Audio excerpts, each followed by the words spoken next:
Good evening, I'm Laura Jones, host of New Jersey Politics with Laura Jones. Welcome to the New Jersey Gubernatorial Primary Debate presented by Uber. Streaming is sponsored by Stand with Crypto, and the debate is sponsored by RWJ Barnabas Health and Horizon Blue Cross Blue Shield. We are live at the Donald M. Payne Senior School of Technology in Newark. A special thanks to our host, Essex County. In just a few minutes, we will begin our debate between the candidates for the Democratic nomination for governor in the state of New Jersey, between Ras Baraka, Steve Fulop, Josh Gottheimer, Mikey Sherrill, and Steve Sweeney. The winner of June's primary election will go on to compete in November's general election for the seat currently held by Governor Phil Murphy. Tonight marks the final debate of the 2025 gubernatorial primaries, and we are proud to host this in-depth 2.5-hour debate focused on three key issues: affordability and taxes, education and public transportation, and development. These debates were awarded by the New Jersey Election Law Enforcement Commission, and we've built this format to give candidates the time and space to go beyond sound bites and really dig into the substance.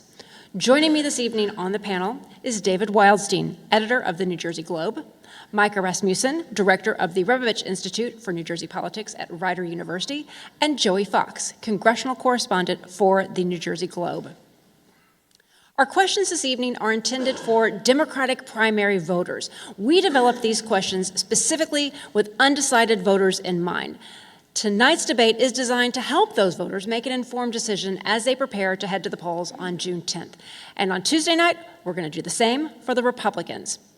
As to the rules tonight, panelists will direct questions to individual candidates, with each getting roughly the same number of questions. Answers are limited to 60 seconds, rebuttals to about 45 seconds, and back and forth will be at my discretion.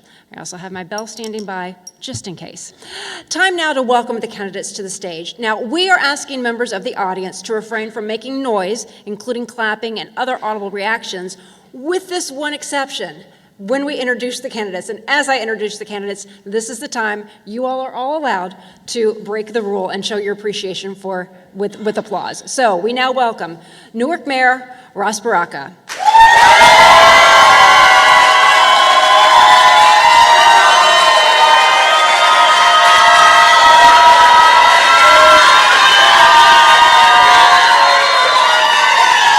We'd like to, Congresswoman, our next is Congressman Mikey Sherrill.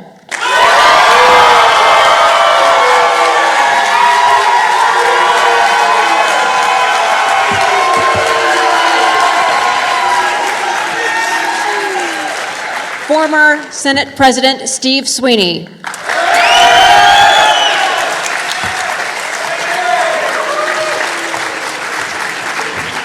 Congressman Josh Gottheimer.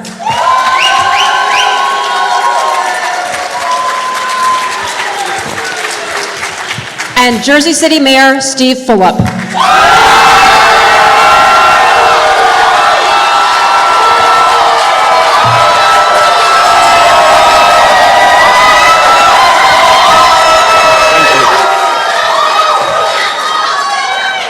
All right, that's all the audience is allowed at this point. And now it's back over to us. Candidates will have 90 seconds each for an opening statement and 90 seconds for a closing statement. The order was determined through a random selection process involving all of the campaigns prior to this evening's format. We've gone over the rules of the debate and have a lot of questions to get to, so we're going to jump right into opening statement. Josh Gottheimer, you will be going first, followed by Mikey Sherrill, then Ras Baraka, Steve Sweeney, and Steve Fulop. Josh Gottheimer, the floor is yours. Thanks for having us, and great news about the transit strike. I love Jersey. I grew up here. My dad was a small business owner. My mom was a school teacher. It was a place that usually most people could afford when I was growing up, but right now we know the reality. People are getting crushed, nickel and dimed every which way. ARP just put out a survey that 41% of seniors are actually thinking of leaving the state because it's too expensive. We've got the second highest child care costs in the country. Starting next month, you're going to have utility bills up 40% in 1 year. Trump's tariffs are killing people and killing the retirement savings. People just can't afford to be here. And we've got, of course, the highest property taxes in the whole country.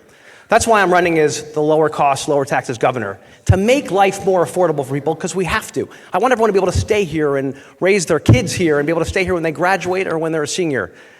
Listen, I'm going to cut property taxes by nearly 15%. I'm going to give the middle class an income tax cut. We're going to help renters with a rebate because rents are up 33% in the last 5 years.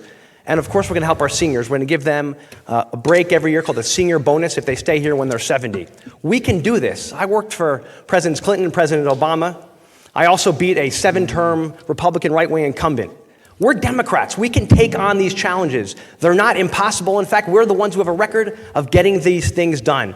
We can solve this problem, and when I'm governor, we will, and I'd love to have your support. Thanks so much. Mikey Sherrill, your opening statement. Thank you.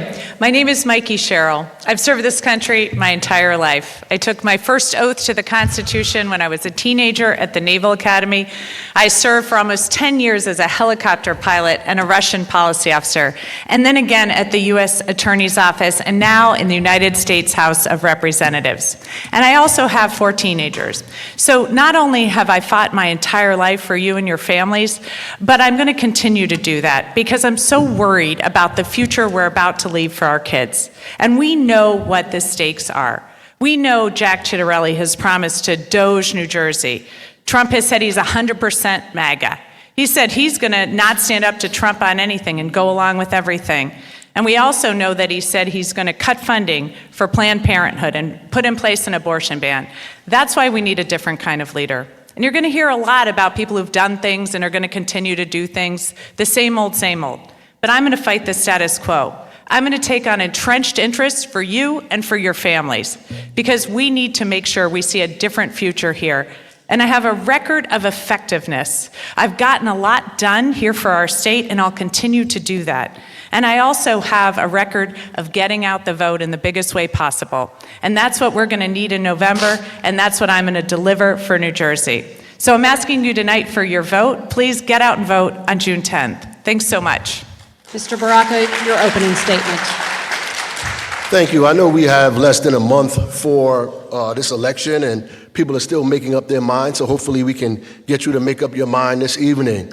I want you to join a group of people who have already endorsed and supported this candidacy. 32BJ, Working Families, Make the Road, People's Organization for Progress, the New Jersey Tenant Association, 450 Latino pastors. Most of the progressive organizations in New Jersey support my candidacy because they know I'm a progressive for real. I'm not just playing one on TV. I didn't just become a progressive 60 to 90 days before this primary. I've been a progressive. And people say I have these endorsements because of relationships. Yeah, that is true. I have relationships with people who need their rent lowered. I have relationships with people who can't afford to pay their mortgage and put their kid in college at the same time, whose health care is too high. I have a relationship with working people in this community, and they know that I am going to fight for rent control across the state. They know I'm going to fight for a public bank that invests in black and brown and women businesses. They know I'm going to fight for the reduction in healthcare costs, for universal healthcare for all of us. They know I'm going to fight so diversity, equity, and inclusion supercharges our economy,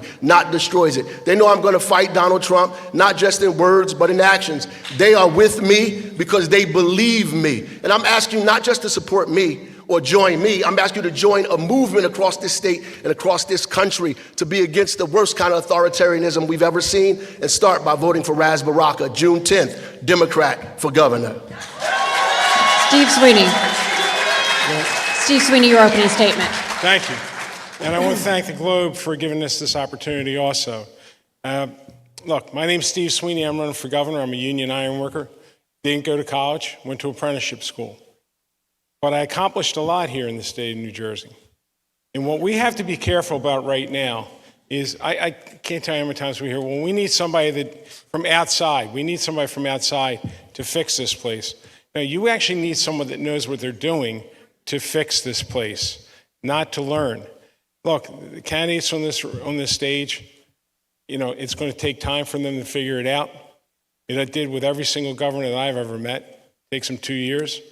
Well, I don't have a learning curve. And guess what? I'm the only candidate up here that did something about property taxes. I put a 2% cap in place.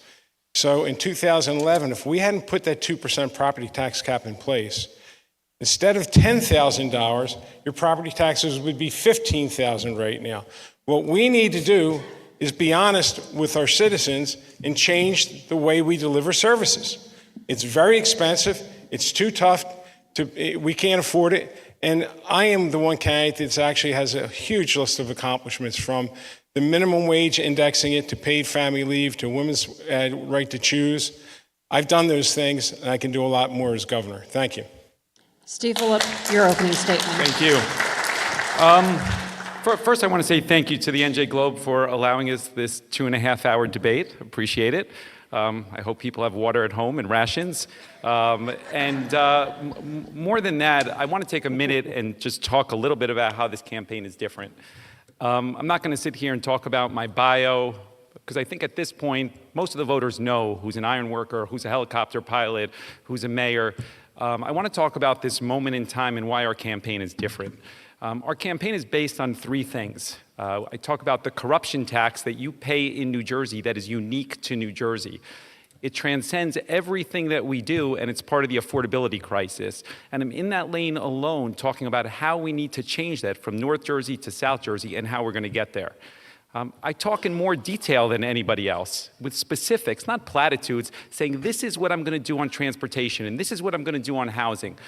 It's specific because I think that people in New Jersey need a clear vision on how we are going to move forward, because Jack Ciattarelli will be tough to beat in November. And absent a clear vision with specifics, not platitudes, we will lose in November. And then finally, we are in a unique moment in time when this state and country is at risk. And I speak with specifics about the actions I will take to stand up for New Jersey values. Our campaign is different, and I hope you stand with me on June 10th. Thank you. All right, we thank you all for your opening remarks. Now, as I mentioned in the welcoming remarks, first, that's all from the audience that we're going to hear. We appreciate your support, but we want to make sure we keep this debate on track. The way we've structured this debate is divided into 3 sections: affordability and taxes, education, as well as public transportation and development. Joey Fox is going to start this first round with a series of questions on transportation. Joey, over to you. As I think many viewers probably know at this point, the New Jersey transit strike is over. It was an engineer strike that shut down the state's commuter rail system for 3 days. Senator Sweeney, what do you think the state needs to do in the future to prevent similar disasters like this from happening again? Well, don't wait for 5 or 6 years to settle a contract, number one. Work with the unions. There's an expiration date on contracts for a reason. So work with the unions to get that contract done in time. I do this for a living. I negotiate for a living, so I know how it works. No one wanted to go on strike. They didn't want to go on strike. I'm glad they came together to settle this thing. But we got to respect our workers too. And to ignore what happened is a problem. The other thing is, honestly, putting the right people in place to run the place. Chris Clory is a transportation expert. We finally got somebody. Look, the person that was the CEO before this was a maritime engineer. Last time I checked, buses run on roads and trains run on tracks. You know, putting people in place that know what they're doing is extremely important. So, thrilled for the commuters. I think it's great. And we got to fund transit, though. We got to make sure we continue to fund it. Mayor Baraka, do you have a response to that? Yeah, I think we need to make sure we have dedicated funding for transit. It's not there. The corporate millionaires tax needed to not be rated. We needed to use that to continue to fund transit as it is. Stop using our capital funding to pay operating costs if we had sufficient funding. I agree that we should have settled this contract 6 years ago, that nobody should be going without a contract for that long, and that we needed the revenue and the money to be able to do that. We cannot give billionaires tax breaks and fund our infrastructure at the same time. We have to change our tax code so we have money in our budget to deal with the things that are important to us. And we have to stay at the table, so I'm glad that the governor and Chris Clory stayed at the table. I also agree that we need new leadership there. It's important that we have the right people running the agency, and we're not putting our friends and our relatives in these spots to be able to make critical decisions about what happens here in New Jersey. I would also lean into buses. I think that we should spend a lot of time talking about buses because buses, in my mind, represent a large portion of folks in my constituency who 50% of them don't own a car, more than half make only $37,000 a year. It's important for us to invest in buses, to expand buses statewide, to make sure that we could turn this agency, not just in an agency that takes people to New York and Philadelphia, but talk about moving people around the state of New Jersey. So, Mayor Phillip, I want to bring you into this as well with a slight update to the question. You've been endorsed by a number of transit unions in this race, although not the union that was specifically just on strike. Do you think that the state was fair in its dealings with the union during this process? Look, being executive, I've dealt with 7 unions. I negotiate. I have some familiarity. So I don't know what's happening in the room. But I will tell you, at the end of the day, transportation in New Jersey has been neglected, and that is a failure of leadership. And there's a couple ways to fix it, and I think that the next governor has an opportunity of that. Number one is I stood alone on congestion pricing, saying that it is a healthy thing for the state of New Jersey, because if you believe in the environment, you believe in health, or you believe in mass transit from a regional standpoint, you would err on the side that working families take the buses and trains, and congestion pricing has served to benefit. Number two, the widening of the Turnpike project is a $12 million boondoggle. You need to put that directly into the system. The CBT, which we suggested originally, you need to make that perpetuity, not 5 years. I say this because we are a failure of leadership crisis moment because they haven't put money into it and thinking about a regional system. So I'm not in the rooms ultimately, and I don't think any of us are on how that looks. I'm proud to be supported by the majority of transportation unions, and I am proud to have a substantial track record around transportation. Well, Congressman, I'm actually going to get to you on the next question, which is a continuation of this. Mayor Phillip brought up a number of different transportation-related topics, including the corporate transit fee that will fund, or that has dedicated funds for New Jersey Transit through 2028. Do you support continuing that corporate transit fee after 2028? Some of your opponents have called for that. To my knowledge, you have not specifically called for that. Do you support that policy? I'll get that in 1 second. I do want to just say one thing. People are pissed about what happened on the transit strike because they're upset about transit overall, right? We know the summers of hell where they're stuck on the trains are delayed, buses aren't running on time because we've got old buses and old rail cars. We've got to fix both so we get the place running again. And that, I think, is critically important. And to the point of the congestion tax that Steve brought up, which I just want to address, people are hurting in our state right now. They're getting nickel and dimed. Everywhere they turn, they're feeling crushed. The idea that we would hit hardworking families like nurses and electricians and teachers with a new $9 a day tax to drive into New York is outrageous. You fight New York when they mess with Jersey families. You don't allow that to go on. And Steve should also know that actually the congestion tax would cause more pollution in northern New Jersey. There's not a lot of options, Steve, for people in a lot of places in our state for mass transit. That's why a lot of people have to drive, unfortunately. We want more mass transit, which is why we should invest in more mass transit. It's why, of course, right now you've got the corporate tax to be able to help invest more in mass transit. We got to keep investing in mass transit. It's critical for our state. So I just want to... Joe, he mentioned me by name. Can I respond to that, please? Sure, but I do also want to ask him the follow-up because the ultimate question wasn't answered. Okay. Well, everybody's going to mention me by name, so that's great. That's good. Okay. But I want to follow up. But first, Congressman, do you support extending this corporate transit fee? I think right now it's in place for 3 years. We'll see what the next budget calls for. Right? The bottom line is I want to make life more affordable for people, not increase taxes. That's the same old way in Jersey, right? And hitting people when they drive, when Jersey and New York people drive into Jersey, New York people drive into Jersey with yet another tax. I want them coming to Jersey to eat at our restaurants, to go to our stores, and hitting people with another fee to drive into Jersey is going to drive people away from Jersey. Listen, the corporate business tax. Corporate business tax was proposed in 2018 by Senator Loretta Weinberg and me. I'm thrilled that they passed it. But what they didn't do is constitutionally dedicate it. I know how this stuff works. What's going to happen here is in 3 years, if that money isn't dedicated, it's going into the black hole called the budget. That's the thing we got to fear about. Look, they raised it last year and took the $1 billion and used it for the budget, not for transit. We have to make sure that transit funding is in place and it's used for the purpose that it's being raised. Too much of the stuff that happens in Trenton is we raise something, we're saying it's going to be for this, and it goes over there. It's not okay. We have to lock this money up to make sure that the people that are depending on transportation, and by the way, I would love to have some in southern New Jersey. We'd love to have some. I've seen buses, I've seen trains. Don't have many down by me, but would love to have some more. Okay, so Steve Joe, I Phillip, you get to- 15 seconds. And again, just to remind everybody, just mentioning the name isn't necessarily an attack. Did he answer the 15 corporate seconds. business tax question? well, Did he answer that? Mayor Phillip. Let me just say that a reasonable person could understand on congestion pricing, okay? And I get the polling says that you should be opposed to it, but every environmental group, every health group, every mass transit-oriented group says it is a good thing. Ask yourself, who drives their personal vehicle every day to Midtown Manhattan and then pays $1,500 a month to park? Is that working people? Working people take buses and trains every day, If they don't have and the we options, need to invest you should in mass really go to transit other at the end parts of of the day. Jersey besides Jersey City, Okay. because a lot of people don't have the Josh, option, man. Josh. That's the problem. We need to Listen, invest more we in have the mass most transit comprehensive to make sure we plan can around Okay, Can we're they go somewhere else and have stopping this right here argument? because we have another Can they go another somewhere else question. and have this argument so we can have a debate? Joey, you have your follow-up.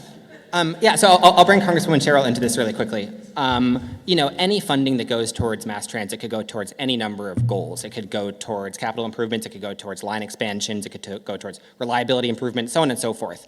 Everyone on the stage is going to talk about fixing New Jersey Transit. When you talk about fixing New Jersey Transit, what are the specific things that you would prioritize above all else? So specifically, I think we have to get a dedicated source of funding to rail. The corporate business tax is what we have in place right now, but I think long-term we have to look at transit-oriented development. That's exactly what I would build out as governor. I think we need to have a statewide transportation plan so that we run the systems throughout our state. Right now, the last plan was really done in the 1800s, so we have rail lines that go in and out of the cities. We need a statewide plan that includes bus lines and, yes, the southern line from the Glassboro-Camden light rail that we need to get built out as well. And then finally, I think we need to look at what the future is of our EVs on the road. So where are we going to have EV chargers as well as truck stations? All of this needs to be determined because that will help us then build out the state as far as where we're building homes and corporate offices as well. Right, so I would like to say that, with all due respect, I agree with transit-oriented development. It should happen. We should be building housing, but that's more of an affordable housing model. It's not going to fund transit itself.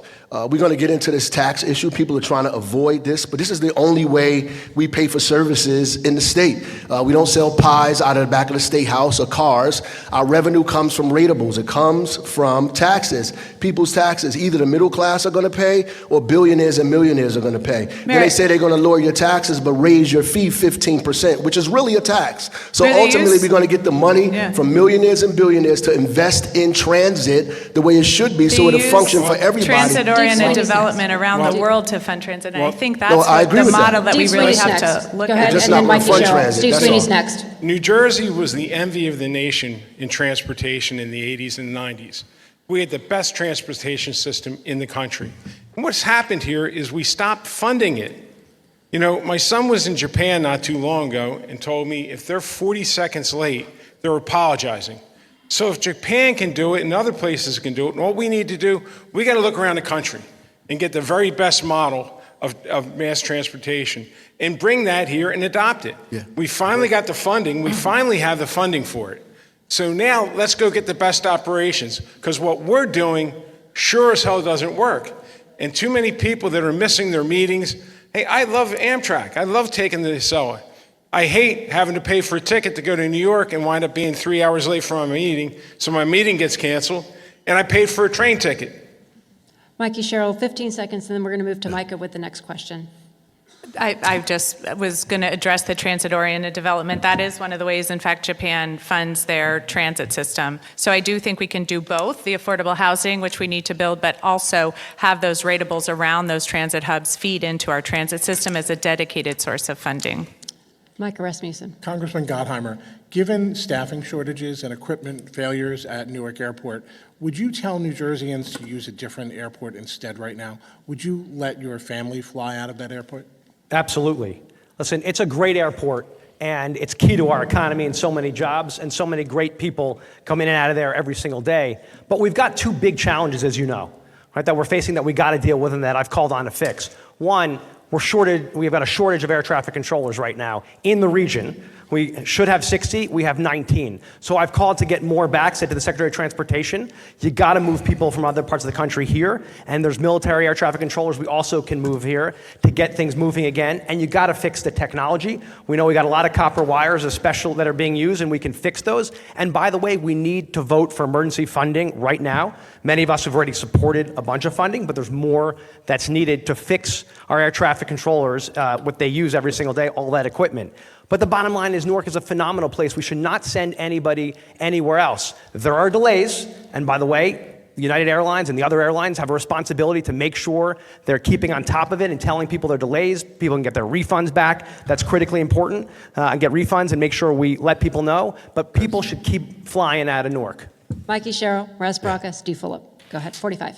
I have grave concerns about Newark Airport right now. Would I let my family fly out of it? I unwillingly did. My daughter just flew out of it today. It was a nervous wreck. She almost missed her connection because of the delays. I know Secretary of Transportation Duffy did not let his wife fly out of it, which I think is a huge concern. We have got to address this problem. I am demanding that Duffy surge personnel into it and surge technology there, move them back to Long Island if that's what it takes. But right now, it is unacceptable what's going on in Newark. It is harming our economy. It's harming people's lives right now as they're trying to fly out to see their parents and their kids. I'm furious at what's going on, and unfortunately, this is what happens when you doge the government, and that's what Jack Ciattarelli says he's going to do. So we should all be very concerned about that. Raz Baraka. Well, I think the number one issue is safety, and that's what people are talking about. I'm glad the congressman said that Newark is a great place to be. Spend some more time here. The reality is we keep talking about the economy, the same thing we did during COVID, right? The economy is important, but safety is first, right? The fact that they're delaying and canceling flights is because it's unsafe in the airspace. We have to slow these planes down. We have to put space between them. And I agree, we need to push people to hire air traffic controllers immediately, fix radar systems and the infrastructure immediately so we can have a long-term fix. But people are traveling out of Newark tonight.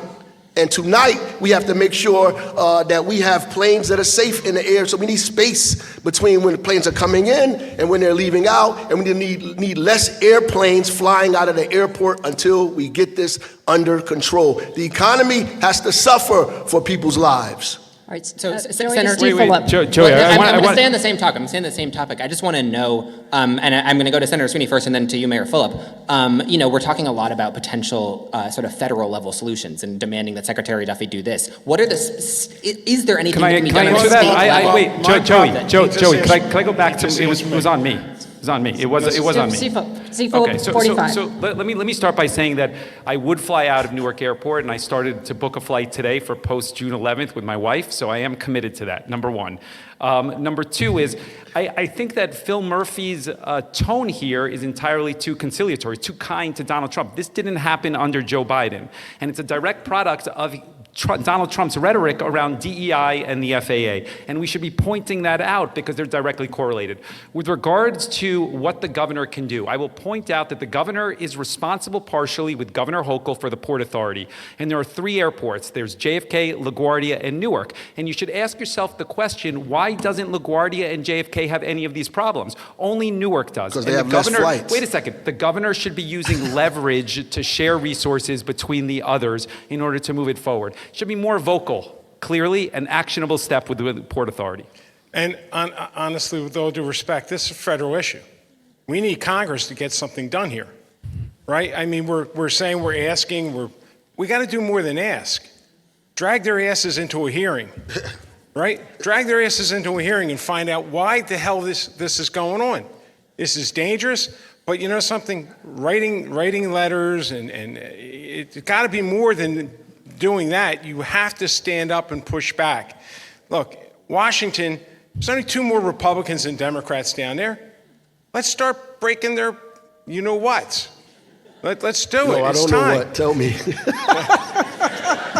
This is a family show, Mayor. Listen, Mayor, when my passion comes out at times.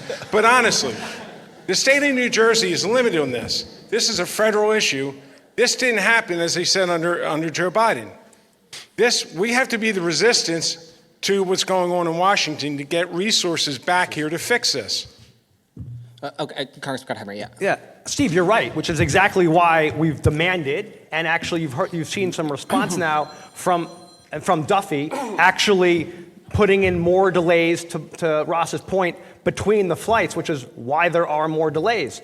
But nobody should go up if it's unsafe. Of course not, which is why you've got all these delays in between. My point, which is critically important, is, and as governor, we need to support Newark Airport just like we got to support Newark. You don't walk away on such a great economic engine for our economy. It's critical. It's the busiest airspace. We got to run it. We got to demand action, which is actually now, as you probably saw, Duffy is now starting to act based on our demands. Delays don't cut it. People shouldn't suffer. Of course not. We should not let people suffer. He's not responding. If he is responding, he's not responding quick enough. We need more traffic controllers and more investment in here, and we need it now. Mikey Sherrill, 45 seconds. Yeah, so this is in part a nationwide problem as well. So that's why as governor, I would make sure that we are pushing into the federal system to train more air traffic controllers and fast track them through the Oklahoma facility, which you can do in partnership with New Jersey schools. So I'd build out those programs right away as well to have a dedicated source of air traffic controllers in our state. So we've now covered planes and we've covered trains. I'd like to get to automobiles. So Mayor Phillip, you have criticized New Jersey's lawsuit against New York City's congestion pricing plan, and you have proposed a potential New Jersey-based congestion pricing plan of your own. I mean, what do you say to a voter who is concerned about the amount of money that it costs to get into New York City and doesn't think that more tolls on this end of the river will do anything to help them? Yeah, so let me start by saying that I have the most comprehensive plan around transportation. I started the largest microtransit system in the country in Jersey City. We've been extensive on complete streets, on Vision Zero, the first in the state, New Jersey. It is the reason that the Philadelphia Inquirer endorsed me, the most northern candidate they endorsed for South Jersey, largely because of our transportation plan. Congestion pricing, what I say about it is something that Jack Ciattarelli actually took from me because it is a good idea. He talks about reverse congestion pricing to put New York back at the table. Brag about that. The reality of the situation is that you need to create leverage to create a regional transportation system because this back and forth between New York is not healthy for anybody. And the truth is that you need to think of it more broadly. It is the reason that congestion pricing has been successful up till now. If you look at mass transit times, if you look at the environment, and I think that there's a route here ultimately to improve this. I want to say one other thing. We have plate readers on every entry and exit into Jersey City because the technology today allows you to exempt whoever. If you want to exempt a person with purple hair with the driver's license G starting, Steve you can do next. that. Josh Gottheimer, Mikey honestly, Sherrill. reverse congestion pricing is the dumbest thing I ever heard of ever, to be honest with you. No. With all due respect. Amen. Because what's happening, what's going to happen is I gotta respond. now you're getting that. Yeah, I want you to respond and explain why it's okay to tax people both ways. Yes. Congestion pricing is wrong. We should be fighting it. We're in New Jersey. Our people that are driving to New York are paying that penalty. More people go into New York than out of New York. So, Steve, when you say we're going to do reverse congestion pricing, you're not exempting. It's interstate commerce. You cannot exclude. You cannot exclude New Jersey drivers if you charge in a tax. Whoever did your policy, didn't do the research. Okay, wait, Josh Gottheimer, hold on for a second. Let him respond. Let me say this. You absolutely can exclude people on it. It is the same. Yes, you can. It is the same thing that I suggest that Jack Ciattarelli took from me because the goal of it is creating leverage because you need a regional transportation system. And at the end of the day, it is the most viable solution to get there. Josh Gottheimer, you're next. Mikey Sherrill, Rossborough. Thank you. As the person who's been leading the fight against the congestion tax now for more than 5 years, let me tell you this. People are getting crushed in Jersey, Steve. It's $18 to go over the bridge or through the tunnels. Then you're going to hit them with another $9 a day. That's $4,000 a year. People who are nurses, teachers, cops, firefighters can't afford this. We're killing people. And New York just sticks it to us like they always do. And we should be fighting back against them every single day when they do that. Secondly, the MTA. They admitted in their own reports, and I encourage you to read them, that this will lead to more pollution in northern New Jersey, not less pollution. So you're killing our kids with more asthma. You're killing people in their pocketbooks. We have to fight this every step of the way. We're doing it in the courts. We're going to win. You got the administration now deciding to come on board to help fight it, which I welcome. And obviously Governor Murphy is. We got to fight this thing every single day. People are getting crushed, middle-class families. We can't hit them with yet another tax. Mikey She Sherrill, could go. Perez Yeah, Braca. yeah, thank you. As governor of New Jersey, you simply can't be for a congestion price that takes money out of the pockets of New Jerseyans and funds New York infrastructure and transportation, especially given the need we have here for our own transportation infrastructure in New Jersey. It just doesn't make any sense. Perez Braca. But before we go on, can we just make a deal not to mention Jack Chitterelli's name at this debate? But I do want to say, that's pretty funny. I do want to say that But it's true. I think that honestly, that the idea is a little mean-spirited, right?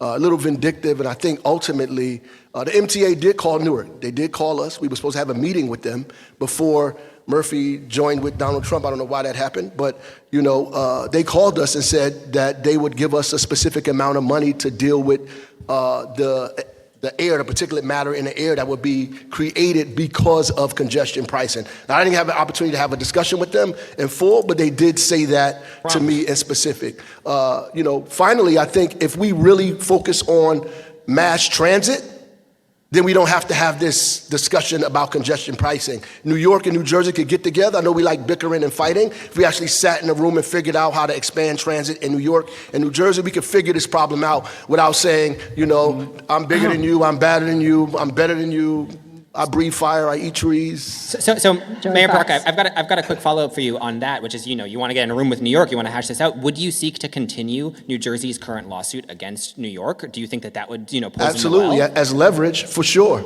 I think ultimately the objective is to get us in the room, to talk about how to raise dollars for MTA and New Jersey Transit, how to figure out how our Turnpike Authority and everybody else that are part of our transportation infrastructure here and the transportation infrastructure in New York can figure out how to expand mass transit, right? How do we do this together? How do we use Port Authority as a part of that as well and not take each other to court and fight each other about whose tolls are the biggest and whose tolls are the most expensive? I think it's ridiculous and silly.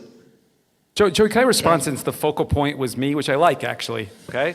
Let me say that's a good sign. That's a good sign. But the reality of the conversation is that the lawsuit has not worked. And when there was an opportunity to get $150 million at the end of the process, we squandered that. And had you had that $150 million into the system, maybe you wouldn't have had a strike. Every mass transit advocate, every environmental advocate, every health advocate says that I am on the right side of this issue. And I get it, the politics of it. We could all test the polling and say the sound bites, but the technology allows you to exempt whoever you want. And New Jersey people would not be taxed twice for obvious reasons. I'm sorry, that It is is not accurate. true. It is accurate. It's It not is true. accurate. It's not true. Listen, I know Steve Sweeney, people. then Josh Gotthard. I know some Again. people will 45. say things on the stage that are not true. It This is true. absolutely not true. Okay. It's interstate commerce. Look it up. It's interstate commerce. But most importantly, the only way we're going to get leverage with New York, honestly, is when you deal with a bully, you punch them right in the nose and they pay attention. That's how you deal with a bully. New York is bullying New Jersey, abusing our citizens that are driving. By the way, what we should be doing is going to these New York companies, finding out, we got their tax information, saying, why don't you come to New Jersey? Why don't you come here? We'll do the incentives to bring your businesses into New Jersey. So, like I said, you can say a lot of things. Interstate commerce is really clear. You can't tax some and not others. Wholeheartedly Of- disagree. Josh Gotthard. Just for facts, of the $150 million, they offered us under $10 million. So they're sticking their hands in our pockets for $1 billion a year in New York. Not a nickel except $8 million is actually going to go to Jersey for our families. It's ridiculous to keep ripping us off. And the bottom line is we should say to Port Authority, we've had this cooperative relationship for 100 plus years together. Why aren't we actually continuing to work together? New York just can't stick it to our families, crush our middle class families when they want to give us a few crumbs to deal with pollution and to deal with what people are dealing with. That's totally wrong. And by the way, I think Steve's right. We're going to get more jobs here. We should fight every day to bring more jobs here. New York rips us off every day. It's time to stick it to them, fight them, and we should fight them. And this is the case one of where we should fight them. We can disagree 15 look, seconds. we can disagree, but the reality is that I have more endorsements from transit-oriented unions than anybody up here. What's I that have, mean? wait a second. We said earlier that the entire South Jersey Philly Inquirer was based on my transportation ideas and suggestions. You were saying up here we could disagree on what's true and what's not true, but there are independent qualifiers in this conversation. I got to answer to that. No. There's 15 nothing in seconds, your and then we're plan- going back to there's Joey. Nothing in Of your course plan to address transportation in South Jersey. Of course there is. You might have put light rail in recently. No, when from I day looked one. at your no, Steve, I read your plan. You said Steve. read my plan. I read it. Steve. There was nothing for South Jersey. Steve. Okay, and on that note, we're going back to Joey Fox. So I do want to throw in one additional important transit-related question. Mayor Fulop brought it up briefly before. The Turnpike widening and bridge replacement program, or development project that's underway in Jersey City and Bayonne. Congresswoman Sherrill, if you were elected, would you seek to reverse that project, or would you keep it going as it's currently set? Well, if we just talk about the first part of that project, because the other part is years in advance, but that is replacing the bridge. And that's necessary. That bridge is 70 years old. It's got an F rating, and an idea that you're somehow going to repair it in place results in shutting down lanes, which is going on now, which of course has cars and trucks idling on that bridge and dumping pollution into the surrounding areas. So I would not be stopping replacement of that bridge at all, no. So I have to opine on this. This is where we diverge. This affects Newark more than any other municipality up here. Those trucks come through our municipality. It'll put more particulate matter in the air. A quarter of our children have asthma in this city. Expanding those roads on the bridge and outside of the bridge brings more trucks and traffic. I asked the folks for a study that proved that didn't happen. They could not produce it because it does not exist. I don't agree that we should expand those roads like that, and we have all that money that should be invested in buses, in my view, and begin to repair rail at the same time. That's what should happen immediately. I don't know about. I think we can repair the bridge. Without expanding it the way they're trying to expand it. I don't think it's an either or a zero-sum game. I think we can do both of those things, and we need to do both of those things without giving more asthma to kids in the city of Newark. Listen, no one knows about building. Listen, no. And one thing I think I got to get on this one. No one knows more about bridges than me. I do it for a living. We build bridges. Trying to repair that bridge will cost more than the new project.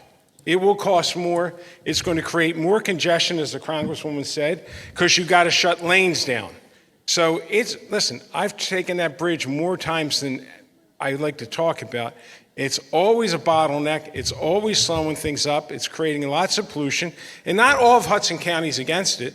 I know the mayor of Bayonne thinks it would help his city in a great way. I'm sure.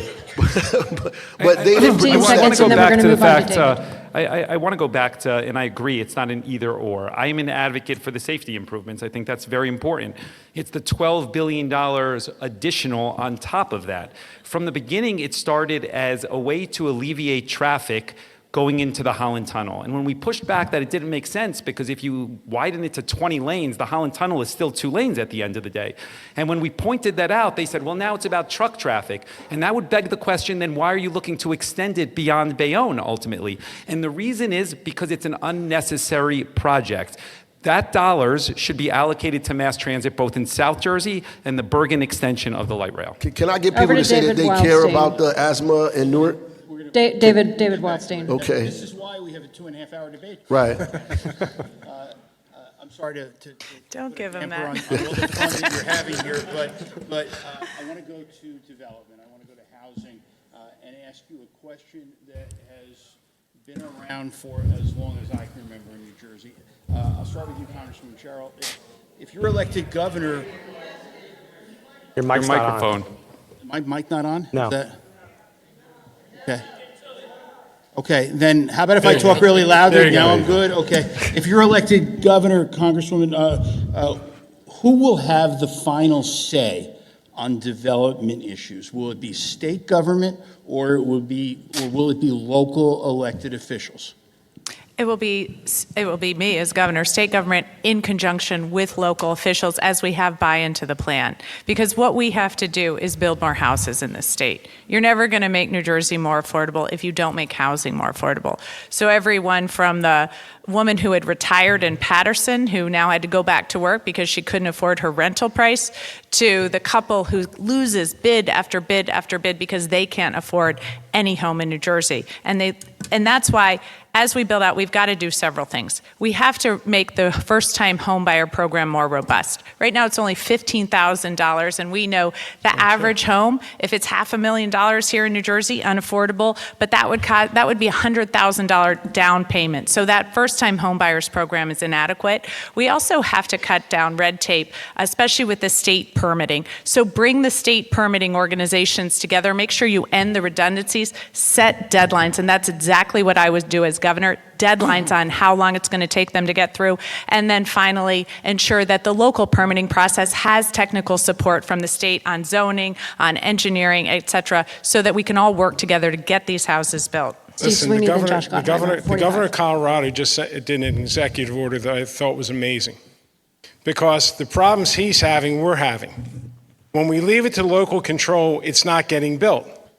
So what I say is, after 4 years, if you're not spending your money, the state can take the money. The state can buy a piece of land and the state can build the housing. Now, we should absolutely reward governments that are doing the right thing. We should give extra TTF money for communities that are doing the right thing. We should provide more tax relief for communities that are doing the right things. But for the towns that aren't doing it, for the cities that are not doing it, in towns, it's not okay. It's too expensive to buy a house because home rule is controlling the decisions. And as governor, I would take the funding from these towns if they're not going to use it. If they're not going to use it, hey, it's been 50 years since Mount Laurel. When's time up? Josh Gottheimer. Thank you. We know that rents are up 33% in the last few years, which is brutal for people. And part of the reason is it takes us 5 to 7 years to build anything in Jersey. In other states, it takes 2 to 3. So we're 220,000 units short of where we should be. That's why I'm giving families and folks a tax cut for property taxes and a rental rebate. But what we really need to do is get more built near mass transit, in abandoned office parks. And what we should do is change the way we approve things. Put all the players at the table, the local, the county, the state, at one time. Other states do this.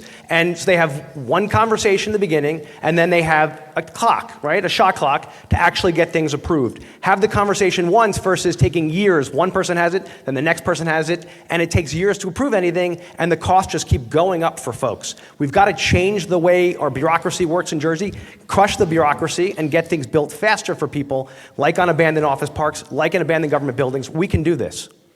G. Phillip, you were next. Yeah, I think when you get into the conversation about home rule, you get into a tricky place here. And I think it's important why you need a mayor as a governor. You haven't had one for 20 years and understanding these local municipalities.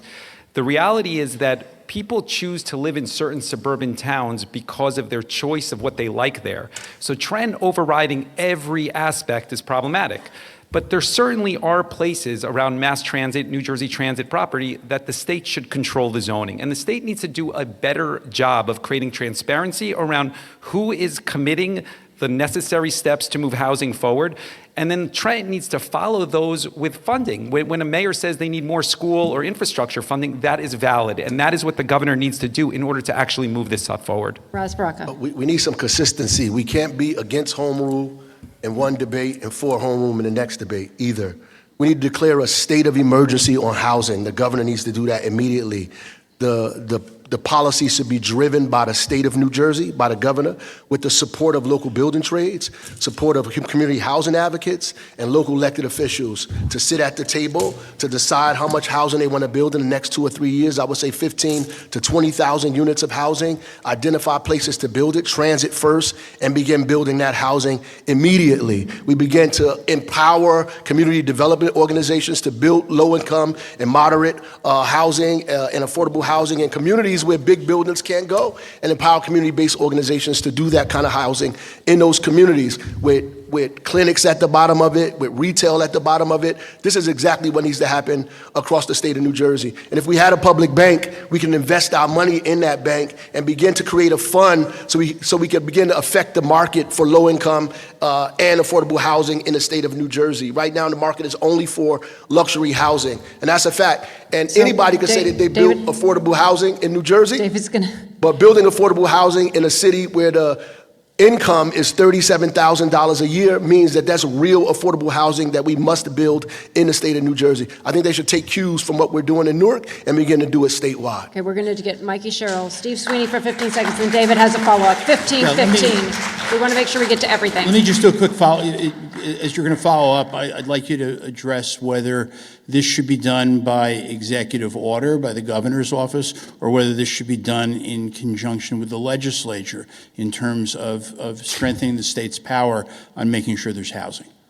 Well, I think I'll start here with first. I want to piggyback on what Senator Sweeney said about Colorado, because that is an example of a blue state that's doing very innovative work. I think we see across the country too many blue states seem to be unwilling to cut through some of the permitting and regulatory process. Colorado has built, over the past 3 years, since 2022, has built twice the amount of housing per capita as New Jersey has. And while New Jersey's home prices have gone up by 50% over the past 5 years, Colorado's have actually gone down by about 20%. So that is why this is such an important thing. As far as executive order, I think you start with the legislator. Look, I'm a legislator. I think that's what I have a gift for, is building out broad coalitions of support on bringing people together around the issues we care about. But certainly, I also think we do have a housing emergency in this state that we have to address. Listen, look, I believe in giving towns the opportunity. The problem is we've had 50 years of asking, and it's not happening. You know what I mean? So we've said pretty please too many times. So I said earlier, what Colorado did, I would incentivize towns that are doing the right things, cities that are doing the right things, reward them for doing the right things. But after that, I'm not going to ask anymore because they're not doing it. It's 50 years. 50 years on affordable housing. So asking permission, no. I would sign an executive order if these communities don't start building the housing that they're required to do, because young people are leaving. I had a young person come up to me the other day at an event and said, I'm going to have to leave New Jersey. I was in Philadelphia. He said, because I can't afford a house here. That's not what we want. You have 15, The question, Steve, the full of question 15. the question is by executive action? Absolutely. This is not working.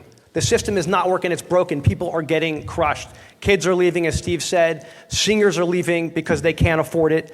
A governor's got to cut through. And by the way, the governor's also has to be responsible to make sure there's water, energy, roads are fixed in these communities that are growing, and help the locals handle this. We can't keep doing it this way, guys. It's broken, and we've got to fix it. And the governor's got to step up and help fix it. I actually agree with Josh Gottheimer. I'm surprised. You should read my plans, too, let me say. JoshForJersey.com, man. Let me say this. Let me say this. I think executive order is very important, in particular around the transit-oriented development. The New Jersey Transit orphan properties, which are throughout the state of New Jersey, you start with an executive order right out of the gate. It should be in the first 30 or 60 days, because you don't have a lot of time to get those properties going. So yes, executive order, particularly around transit-oriented development, particularly around New Jersey Transit-owned properties, to get that development started. One more. Yeah, and Mayor, Mayor Fulop, I want to do just a quick, maybe a fact check on this. The Turnpike extension dollars are from bonds and bondholders. Yep. Can they be reallocated to mass transit? They've been reallocated in other states. Other governors have done that, actually. You saw Wes Moore do that in Maryland, the same sort of structure. As soon as he got in there, he reallocated dollars from highways towards mass transit. Same sort of structure. All right, but the question is, what do the bondholder covenants say now? I mean, I would take the steps. I believe that we can do that. And yes, I would take the appropriate steps to do that. And let me say this. You asked the question, that there is going to be litigation around that turnpike widening, okay? It's early on in the process as far as the approvals and the environmental studies. So there still is plenty of time before those dollars are allocated. And David, we need to do both. I don't know why it's either or. We need to invest in the bridge. We need to do that project. And we just recently got $1 billion into New Jersey Transit. That's a good thing. We need to dedicate it. We need to invest in transit so that it's reliable and it runs right. But to say either or, what are we going to do when that bridge fails? It's an F rating right now.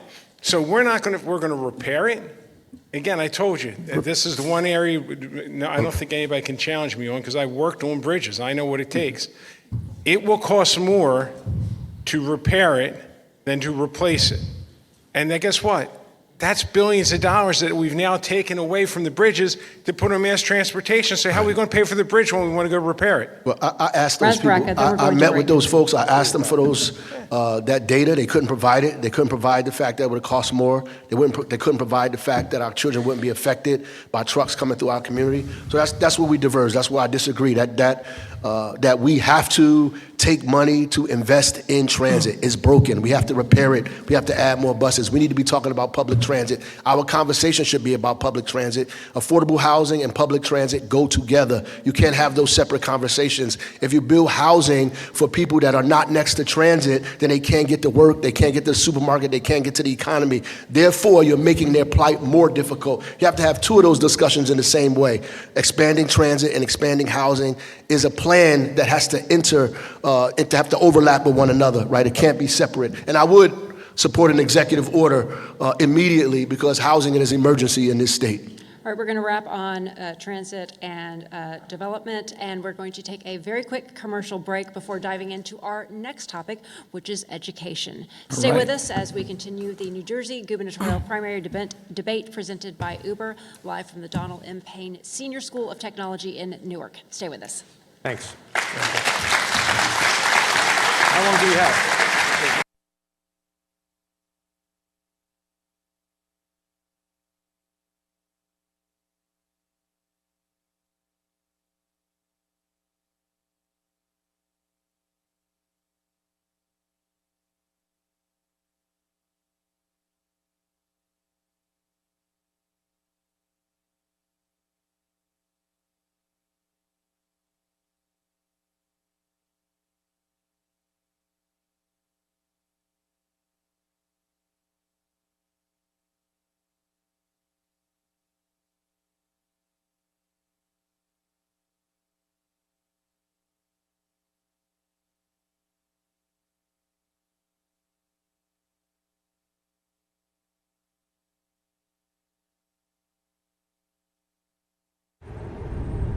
Everything is getting more expensive. Rent, groceries, insurance.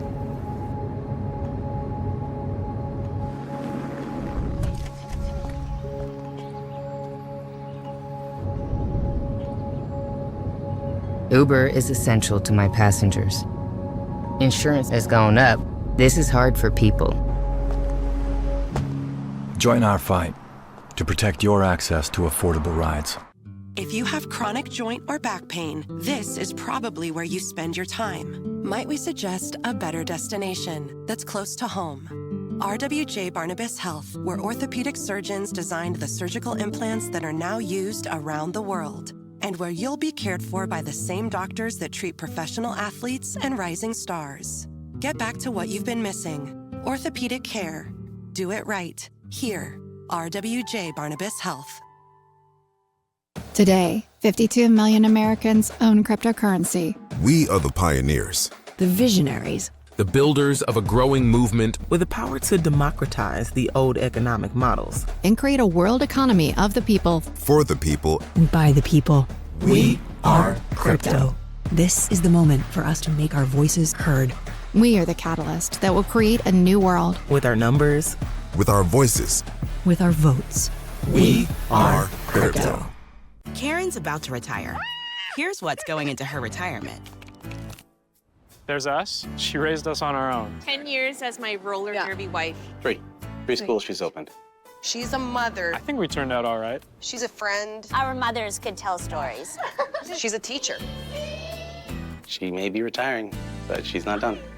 I'm never gonna stop. Retirement is the sum of your life's work. Now what?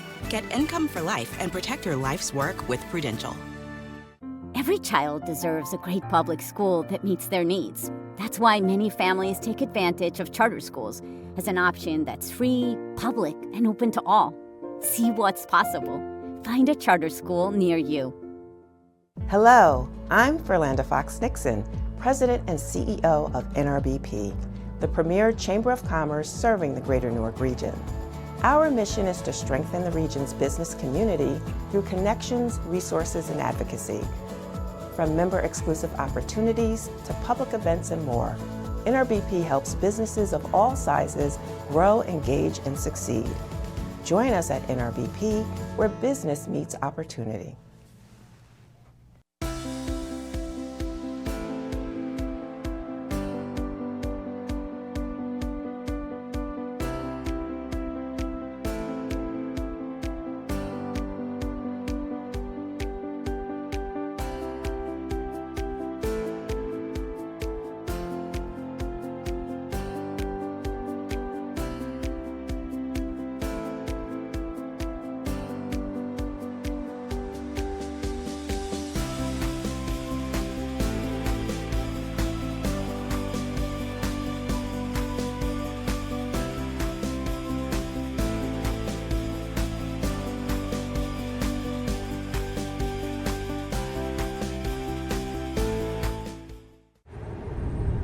Everything is getting more expensive.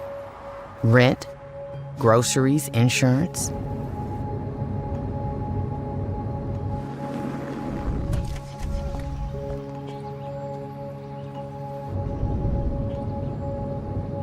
Uber is essential to my passengers. Insurance has gone up. This is hard for people. Join our fight to protect your access to affordable rides. If you have chronic joint or back pain, this is probably where you spend your time. Might we suggest a better destination that's close to home? RWJ Barnabas Health, where orthopedic surgeons designed the surgical implants that are now used around the world, and where you'll be cared for by the same doctors that treat professional athletes and rising stars. Get back to what you've been missing. Orthopedic care. Do it right. Here, RWJ Barnabas Health. Today, 52 million Americans own cryptocurrency. We are the pioneers. The visionaries. The builders of a growing movement With the power to democratize the old economic models. And create a world economy of the people. For the people. And by the people. We are crypto. This is the moment for us to make our voices heard. We are the catalyst that will create a new world. With our numbers. With our voices. With our votes. We are crypto.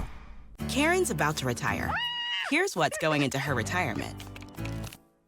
There's us. She raised us on our own. 10 years as my roller derby wife. Three schools she's opened. She's a mother. I think we turned out all right. She's a friend. Our mothers could tell stories. She's a teacher. She may be retiring, but she's not done. I'm never gonna stop. Retirement is the sum of your life's work. Now what? Get income for life and protect your life's work with Prudential. Every child deserves a great public school that meets their needs. That's why many families take advantage of charter schools as an option that's free, public, and open to all. See what's possible. Find a charter school near you.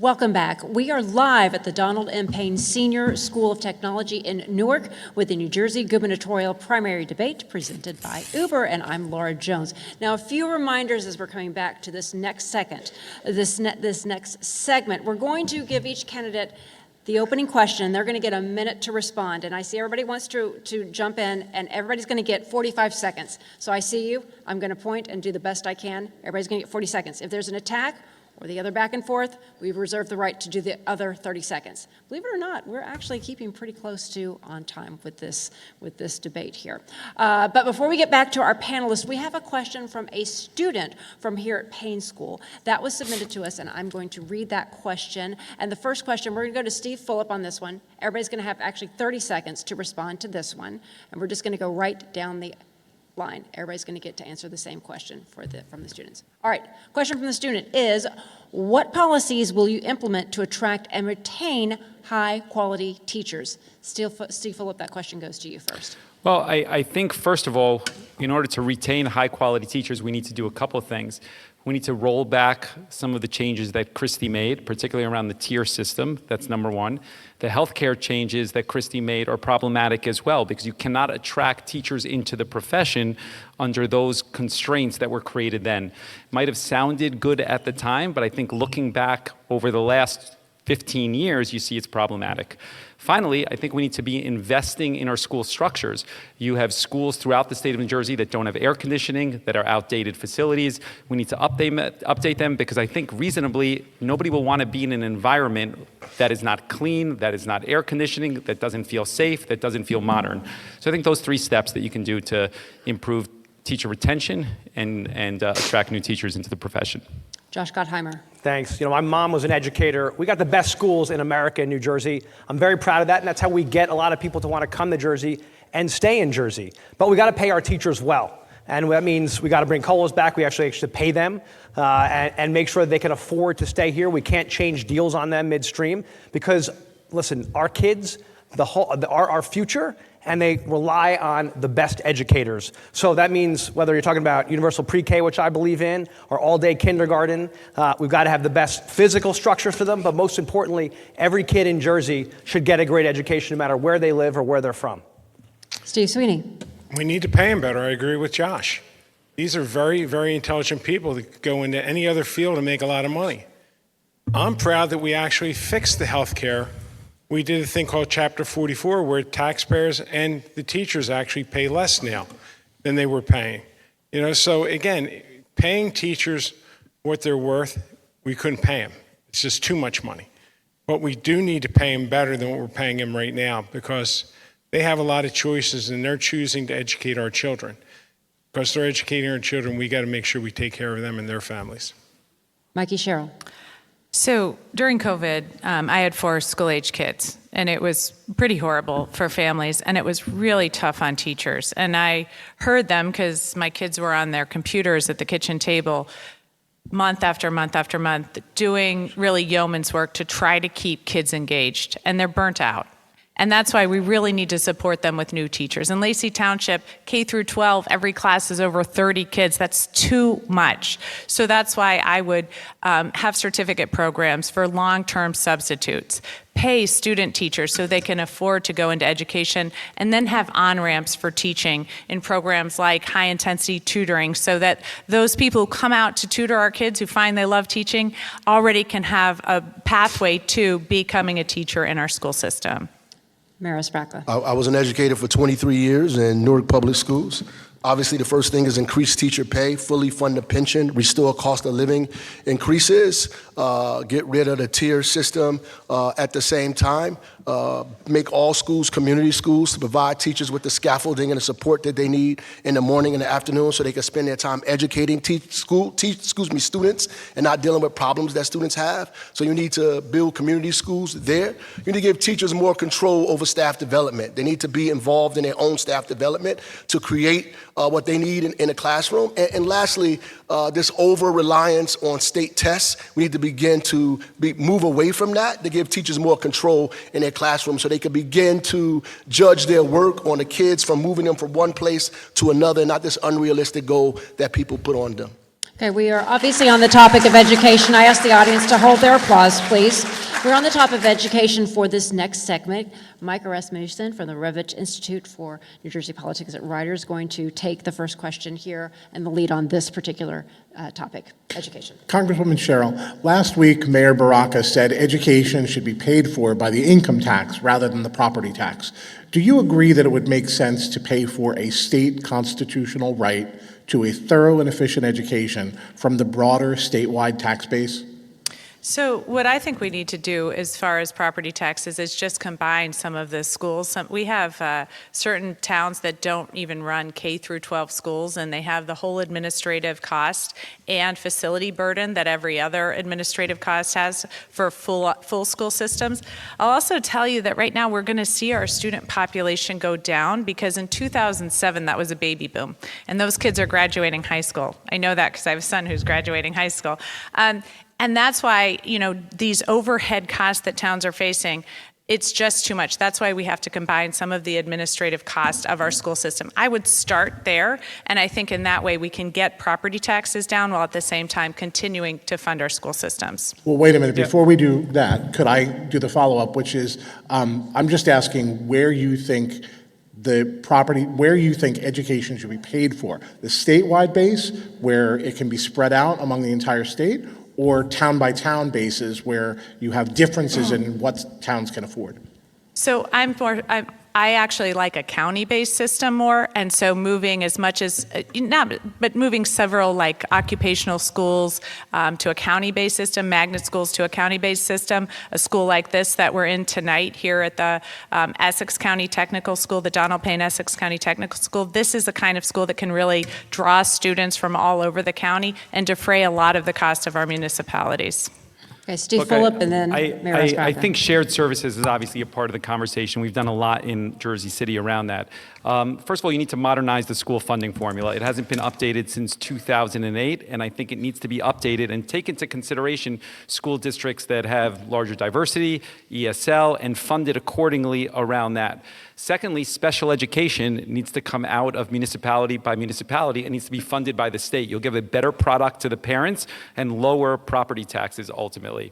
And I think those are two important steps that you could take right out of the gate in order to kind of move this conversation forward without shifting away from property taxes entirely to income taxes. And of course, I want to say you do need to raise taxes on the highest earners, without saying. Mayor Rasmussen. The state Supreme Court said this, not me. They said it was illegal to fund our schools through property taxes alone, which is why we subsidize. That's what Abbott versus Burke was about, which is why we subsidize cities like Newark and Jersey City and all these places get subsidy because of the property tax. All of these cities are not Abbott districts anymore, so the school funding formula is broken. The people who live in those buildings in Jersey City, those kids they don't have kids in those schools. They come from still marginalized communities that are in those neighborhoods that are losing money and resources because the state is pulling back funding because they still have the old funding formula. Yeah, it needs to change. We need to be doing the same thing the federal government does when they do free and reduced lunch. They find out the incomes of the people in the school and they fund schools based on that. Now we can have a variation of that, but that should lead us. It shouldn't be the tail, it should be the head. Okay, Steve Sweeney, then Josh Gottheimer. And thank you. The school funding formula was updated in 2008. Actually was implemented in 2018 to make sure the money followed the child because the money wasn't getting to where the kids were. It was woefully out of whack. That being said, it should be reevaluated every 5 years. And I agree with Steve Fulop. Extraordinary special education needs to be at the state level. When I left the Senate, we were funding it completely. Now it's back to where it was, so it's not working. But most importantly, before we decide about how we're going to pay this, how about if we get the cheapest price? We need to make all school districts pre-K to 12. No more K to 2s, no more K4s, no more K6, no more K8s. Because that's where you're paying an extraordinary amount of money for education. By the way, those sending districts to go to the regional high school, they don't teach the same curriculum. They buy different books, they buy different software. It is so inefficient what we have right now. And people don't want to change because it's home rule. We're not talking about closing your school down. We're not. We're saying you're not going to have an administration. You'll have a principal in the building. Josh Gottheimer. I agree with Steve that we've got to get the administrative costs down. We've got more superintendents than we have mayors. We got to get more educators in the classroom to teach our kids. Then, of course, you got another problem here. We really, really have to centralize, as both Steves actually said, we've got to centralize, and I think it's critically important for special education. We've got to take that off the locals because you have too many schools who don't want to take kids on because of the high cost of special education. And we're going to have to fight Trump each step of the way if he tries to mess with our Title I dollars, which is critically important. So that's also got to be a key part of our fight. We can get these administrative costs down. We can actually fix the school funding formula and help these schools that are being left behind, which I think is also critically important. I keep these 30 people seconds. off my website. But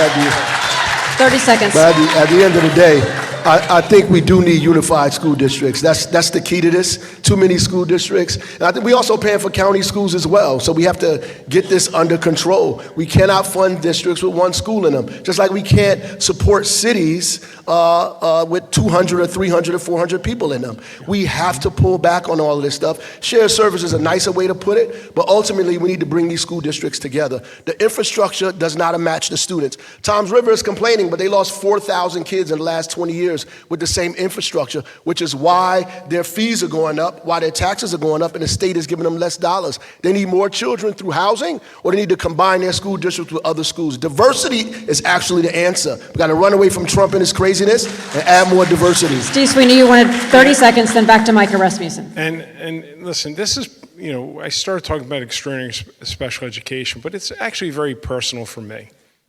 How many times have you heard people say, 3 families with kids with disabilities moved in the neighborhood? There goes our school budget. It makes me insane when I hear that because, something, I didn't want to have a child with a disability. I'm thrilled and I love my child. But I had dreams for my daughter and my son. They're not going to be the same dreams. But children with disabilities have every single right to expect a quality education so that kid can live its fullest potential. We got to look beyond the disability. We got to look beyond when you see a person looks differently and see that there's a person. And that person deserves the opportunities as anyone else. And that's why this is very important that we did it. I did it when I was the Senate president, and I'm going to do it again when I'm the governor. Mayor Baraka, you criticized Congresswoman Sherrill for saying one of the ways to address the persistent racial wealth gap is third grade literacy. Right. As a former principal, do you believe there's a correlation between reading proficiency and higher lifetime earnings? No, I think wealth and reading, third grade reading, have nothing to do with each other, or Donald Trump wouldn't be rich, right? The reality is, wealth and income has nothing to do with each other, right? My income, I can't pass my income down to my children, but I can pass my businesses, I can pass my home, I can pass my real estate down to my children. So slavery and slave labor, right, that we gave to people to create their wealth was passed down from generation to generation to generation. That's what's created the wealth gap, the lack of home ownership and the lack of capital for small businesses, not third grade reading levels. Should we improve third grade reading levels? Absolutely. Can it help us get better paying jobs? Sure. But you can actually graduate from high school and not have a college degree and get a better job outside of high school with a high school degree than you get from a college degree. So we have to just be clear on what we're talking about. We have to know the difference between income and wealth. And that's really what I was saying, that the wealth gap has nothing to do with our literacy scores. It has more to do with systematic oppression in this country. All right, we appreciate Mikey Sherrill, you're going to unite. We really appreciate the passion in the audience, but we've got to try and limit our applause to no applause. Mikey Sherrill, you have 45 seconds. Thank you. Obviously, when I was addressing the wealth gap in the state, I was talking more broadly than simply third grade reading. But I do think, and I know you've agreed with me historically, Mayor Baraka, that third grade reading scores are critically important to a student's success going forward. That is an inflection point. That's where students can either go on to do their homework at home in science and math, or they can't read that homework. So I don't think we really disagree here. I think we actually believe that there is a huge problem with systemic racism in this state. And then third grade reading is simply a separate issue on which kids are getting a good education in the state. And sometimes we say we have the best education system in the nation, but in too many cases it's by zip code here. I think Mayor Fulop, you also had some concerns that you raised about the third grade literacy being brought up? No? You did not? No. Okay, all right, you want to respond? I didn't To comment on either, that. do you want to respond to either No, one? I think the points were both well made by both the Congresswoman and the mayor. I think it's fine. Maybe we're done. Thanks. How about that? All right, next David, question. you Are we going over to David? David?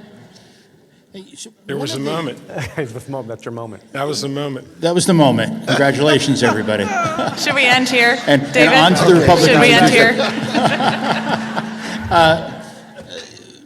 I want to start. I'll start with Mayor Baraka. One of the things that municipal officials complain about, and they do it on a bipartisan basis, is the uncertainties of a school formula and their inability to plan long term until they wait for the legislature and the governor to reach a budget deal. Is that a valid concern? And if you think it is, how will you fix it? It is a valid concern, but more of a concern is health care. We don't know what the healthcare costs are going to be before we balance our budget because healthcare costs go up arbitrarily because insurance companies and hospitals make deals, which is why we need reference-based pricing. I also think that the budget should be done earlier, right? That we need to have a 3-year kind of forecast of budgeting on a state level and bring the legislative branch in and the outside body in to solve for the things that we know we're going to have to pay for. One of them is pensions. Another one is schools, right? The other one is property tax relief. All of those things that we know are going to cost the state, we need to forecast those ahead of time so we can give municipalities the ability to figure that out way before the time that they have now. I want to add that it is a problem in the state that some of the municipalities operate on a calendar year and some of them operate on a fiscal year, and it creates a lack of transparency or clarity around what type of money you're getting from the state. And I do think there needs to be consistency around that. It would help municipalities tremendously to budget year after year. Steve? Thanks. I think this just reflects of how frustrating the whole system is for families. You got 564 municipalities around the state. They each have different rules, right? Their taxes, the property taxes on families are changing all the time. Other taxes come in, the state steps in and raises taxes. Now they're looking at a budget where they want to actually add a new tax for recreational activities like going to a go-kart or going bowling. Like, people need certainty, and people are so, everywhere I go, they're saying to me, I can't figure this out. I don't know how to make a budget because my healthcare costs, as Ross said, keep going up. Everyone's costs keep going up everywhere they look. We've got to give people a break, which is why I've been so focused of lowering costs, whether it's childcare costs, which keep soaring, or taxes, which keep going up. People need certainty, so do our municipalities, but the people who work so hard, they need to know how they're going to pay their next bills, and raising their utility bills suddenly 40% in 1 year is criminal. How, if you're on a fixed budget, like, how are you supposed to afford that? Senator, I know you're next. I just want to ask a quick follow-up, if you maybe incorporate into your answer. You've been there. You've done a lot of state budgets. Yeah. What's a better mousetrap for timing on when to do a state budget and how much time you should? David, I'm pretty happy right now because I talked about school consolidations and people up here agree with it now. I talked about multi-year budgeting for years and we're all agreeing with it. That's a good thing because we're starting on a better path. Look, give Phil Murphy credit.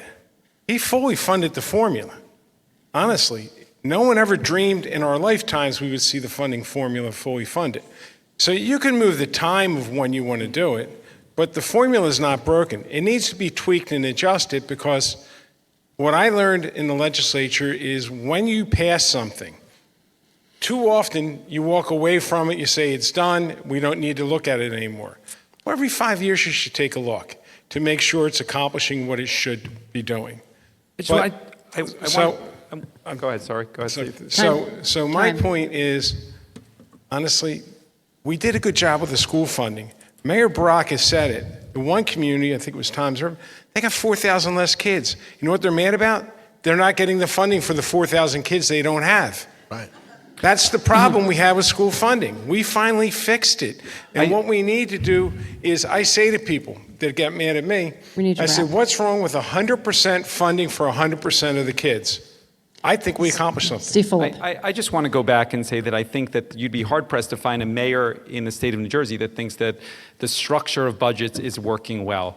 It gets sunlighted days before it gets passed, the state budget, ultimately. And there should be some clarity around time so that the public can scrutinize it, dissect it, criticize it, and move forward from them. And I think that's consistent with best practices around the country. Mikey Sherrill. Mikey Sherrill. So, as somebody who's worked at the federal level on the fact that not having multi-year appropriations really is harmful to a lot of programs, I do like, what Senator Sweeney said about having a 2-year budget or having multi-year appropriations for certain areas. And I have to agree, too.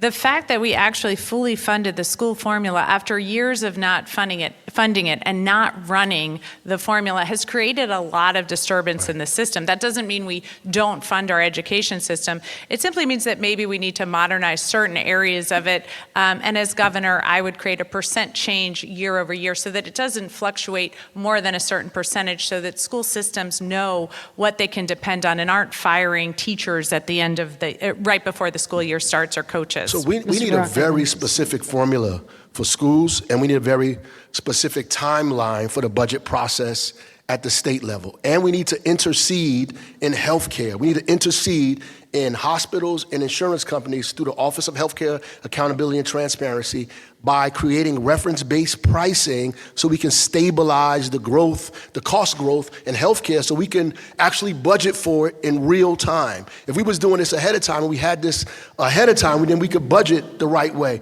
We need to budget for schools based on English language learners, based on kids with special needs, based on diversity, and based on community schools. We need to have a model that tells cities how we're going to give you money based on the things that you have in your district, so they can either begin to get those things or solve for the reason why they don't have them. Steve Sweeney.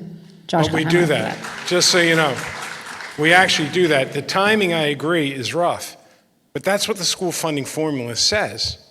Like I said, we've got full funding for the first time in a long time recently.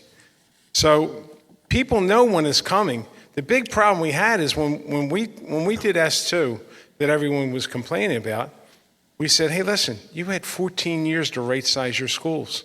You did. You knew it was coming. You didn't do anything about it. So now you're going to complain that the state is being unfair.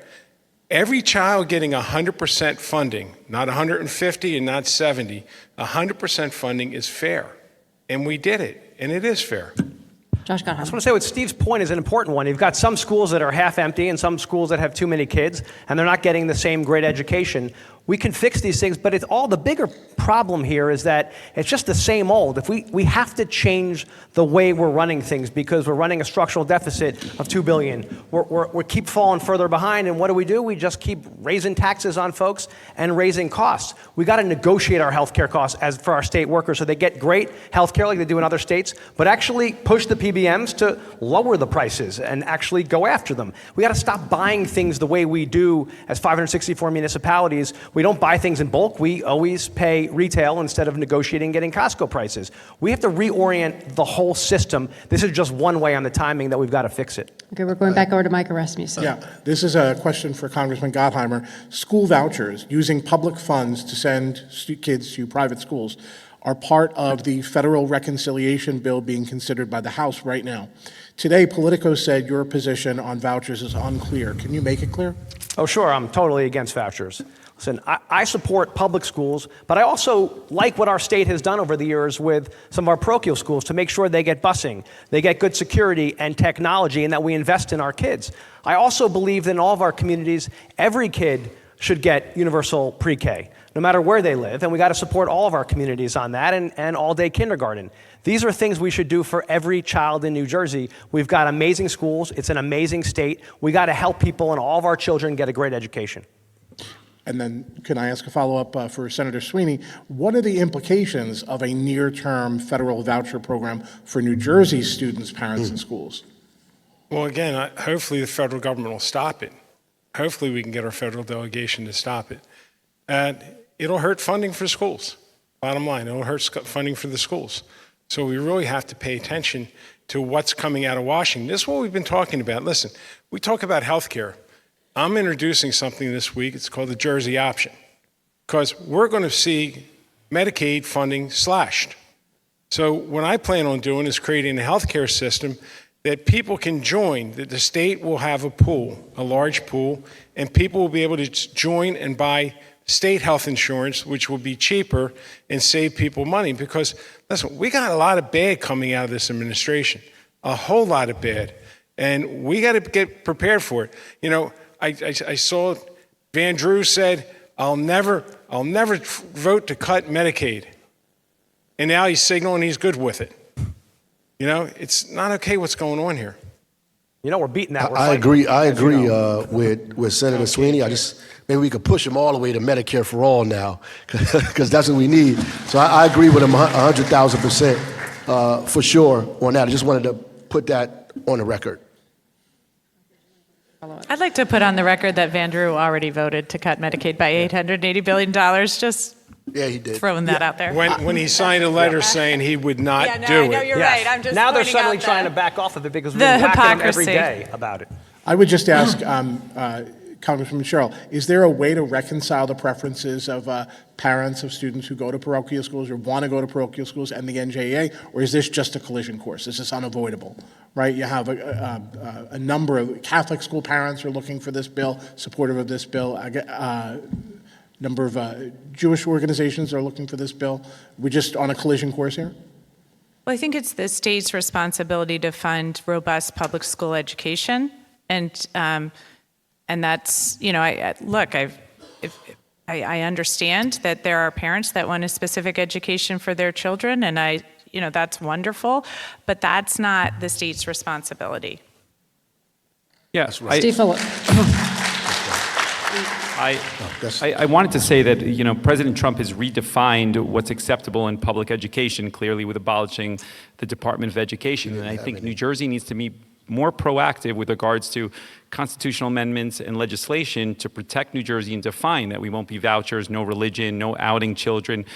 Speaking to the values of New Jersey here, and I think what we're talking about here is that we are at risk because nobody's taken proactive steps yet to really define how education will look in the current world under President Trump. And I think we should be doing a better job around that. Ross Baraka. Right, so vouchers all the way around are wrong. And we have to be careful when we start having this conversation, a slippery slope to pay for one religious school and another religious school where religion begins to overshadow public education. Most Americans went to public school. They went to public school because public schools work, because it is a system where all of us have been educated, and some of us have been educated at very high levels because of public school. We have to make sure that we protect the Constitution of this country and the Constitution of the state of New Jersey. That's more important than anything. I didn't swear allegiance to any of these people. I didn't even swear allegiance to the Democratic or Republican Party. When I took an oath, they said that I swear allegiance to the Constitution of the United States, the Constitution of the state of New Jersey, so help me God.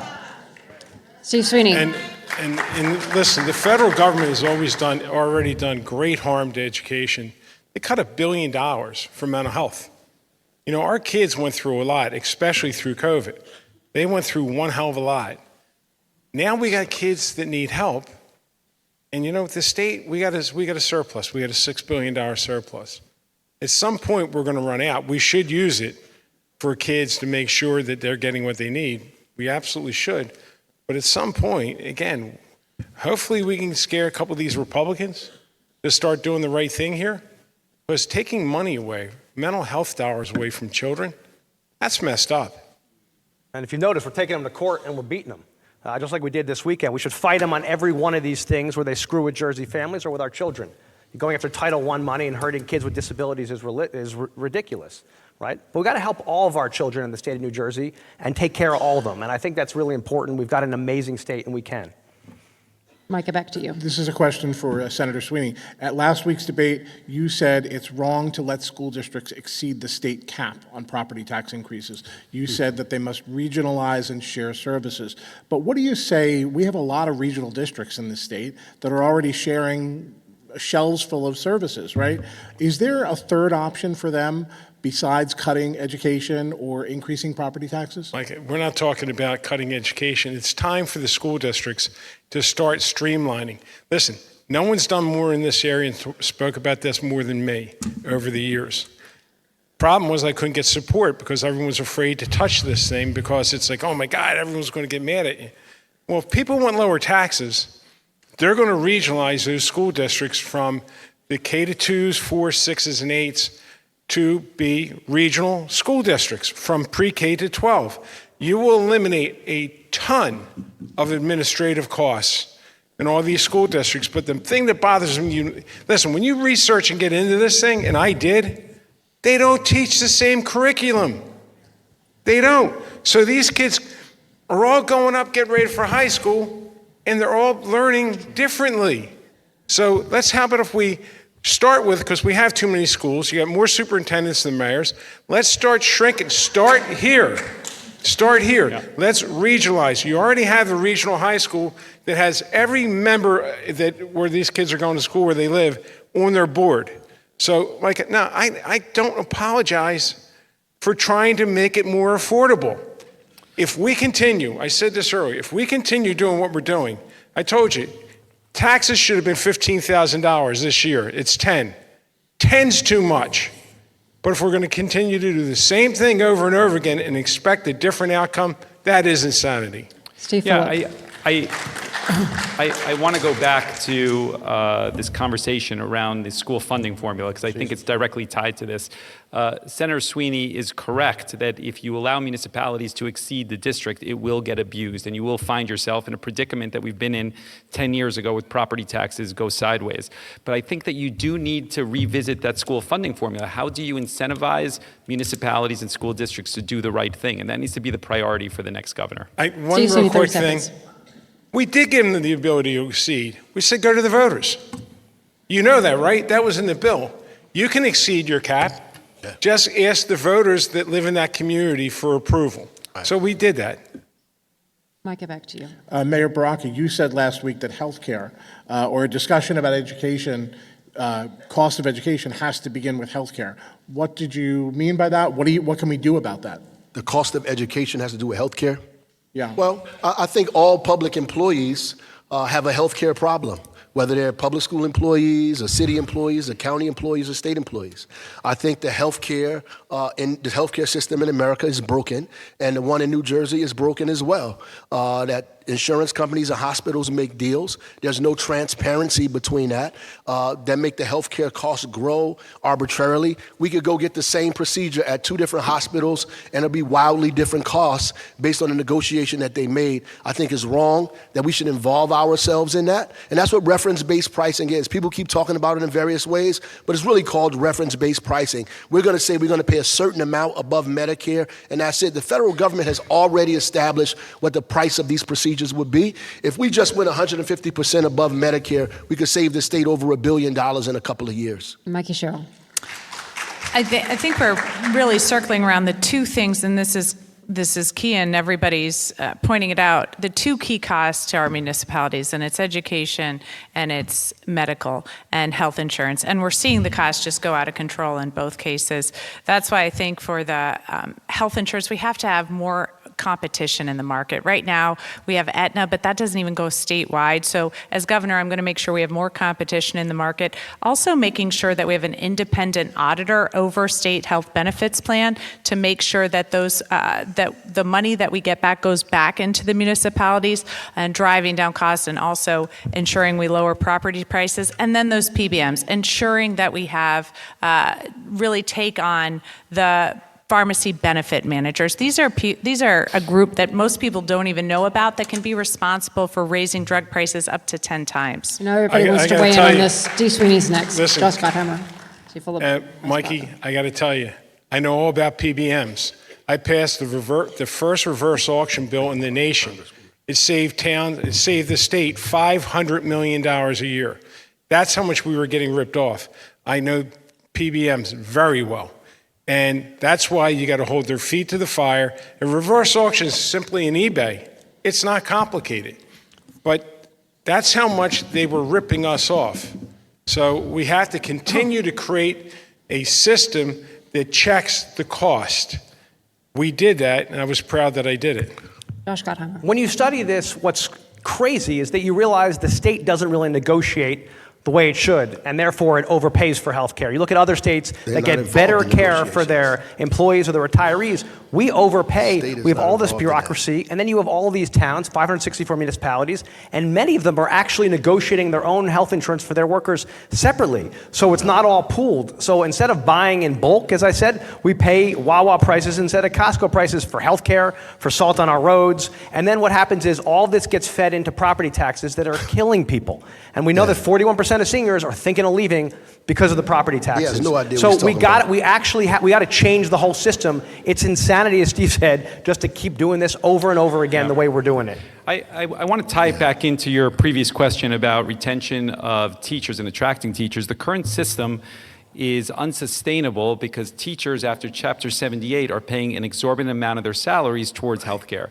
And the way to solve that is addressing Horizon directly. Horizon has an absolute monopoly on healthcare in New Jersey, and that's directly tied to the political system here in New Jersey, and that needs to change, creating competition there. Listen, The second thing is that you do have a unique phenomenon in New Jersey where you have hospitals consolidating at a very rapid pace and dictating healthcare outcomes to patients. And that should not be permitted. How they acquire doctors' offices, how they dictate where people can go. This has been something that is promulgated in the last 4 or 5 years at an exponential pace. And that needs to stop. Otherwise, you will never fix healthcare in New Jersey. And I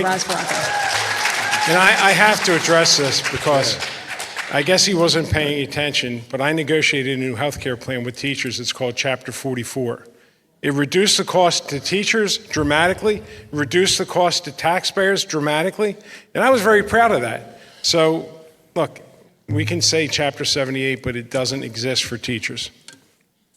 So, first, I don't want my health care from Wawa or Costco, but, I mean, I agree that I agree that consolidation is a problem and we need more competition, but we're still missing the boat here. Even if we had competition, the state is not negotiating these plans. So I don't know what he's talking about. The plans are being negotiated by, the price of these plans are being negotiated by hospitals and insurance companies, which is why the governor has set up the Office of Healthcare Accountability and Transparency to involve himself in those negotiations. It just doesn't have any teeth. That's what reference-based pricing is. I know you won't take it, people won't take it from me, but maybe they can take it from somebody else. The reality is the way it's being negotiated now does not involve the public. We have to get involved in it and say, this is what we're gonna pay and we're not gonna go above this, right? Period, and put some cost or measures on these insurance companies and these hospitals. We're going over to Joey Fox for our next question. So I'm going to close out the education section here with something that I think has loomed over a lot of your answers on this, which is the Trump administration and its guarantees or lack thereof of various federal funds. Trump has threatened to withhold school funds from school districts and colleges that go against his directives on, say, trans issues, on DEI, on things of that nature. So Mayor Phillip, I'll go to you. Do you think that that's a fight that you would want to have as governor, or would you advise these colleges and school districts to go along in order to protect their funding? I absolutely think we should fight that fight for New Jersey values, demonstrate to the public that we stand for different things. We should use our state surplus to offset any reductions we have in dollars, and we should be passing legislation in Trenton that speaks to the transgender community, the Immigrant Trust Act, that speaks to our core values here that are different. We should absolutely be pushing back and never acquiesce or bend. Senator Sweeney. Donald Trump is a criminal, and he keeps breaking laws left and right. We need to band together with all the states around us that think the way we think and fight back. DEI is not the problem. The I in DEI is my daughter. Inclusion.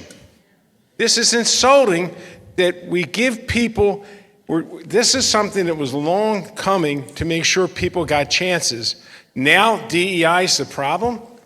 He's the problem, not DEI.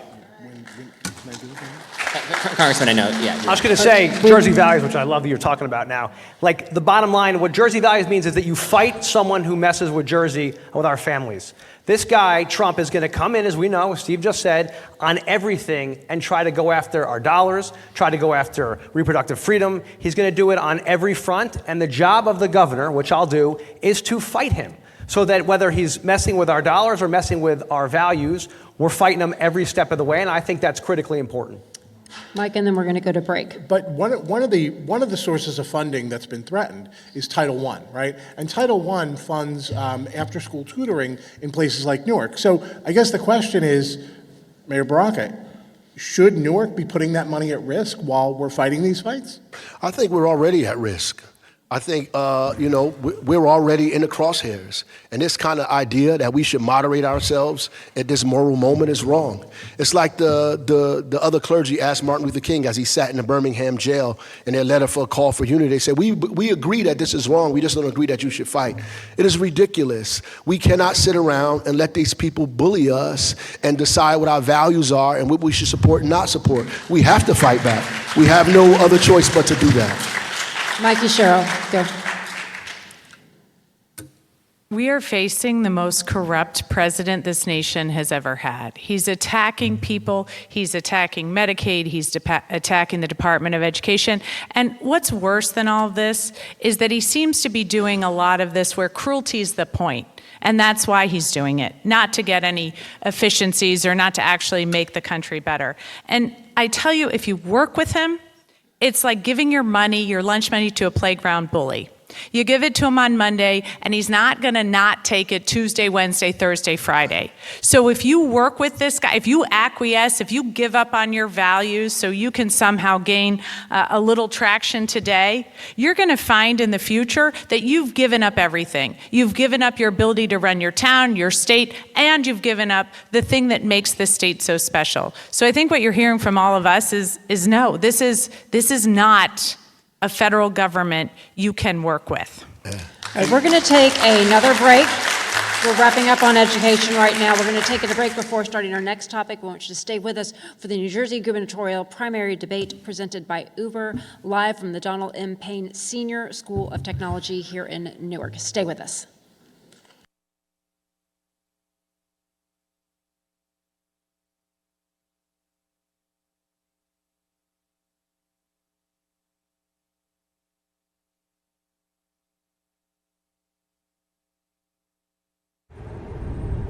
Everything is getting more expensive.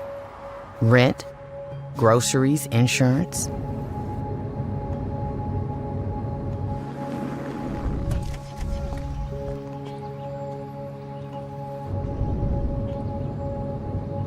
Uber is essential to my passengers. Insurance has gone up. This is hard for people. Join our fight to protect your access to affordable rides. If you have chronic joint or back pain, this is probably where you spend your time. Might we suggest a better destination that's close to home? RWJ Barnabas Health, where orthopedic surgeons designed the surgical implants that are now used around the world, and where you'll be cared for by the same doctors that treat professional athletes and rising stars. Get back to what you've been missing. Orthopedic care. Do it right. Here, RWJ Barnabas Health. Today, 52 million Americans own cryptocurrency. We are the pioneers. The visionaries. The builders of a growing movement with the power to democratize the old economic models and create a world economy of the people. For the people. And by the people. We are crypto. This is the moment for us to make our voices heard. We are the catalyst that will create a new world. With our numbers. With our voices. With our votes. We are crypto. Karen's about to retire. Here's what's going into her retirement. There's us. She raised us on our own. 10 years as my roller derby wife. Three schools she's opened. She's a mother. I think we turned out all right. She's a friend. Our mothers could tell stories. She's a teacher. She may be retiring, but she's not done. I'm never gonna stop. Retirement is the sum of your life's work. Now what? Get income for life and protect your life's work with Prudential. Every child deserves a great public school that meets their needs. That's why many families take advantage of charter schools as an option that's free, public, and open to all. See what's possible. Find a charter school near you.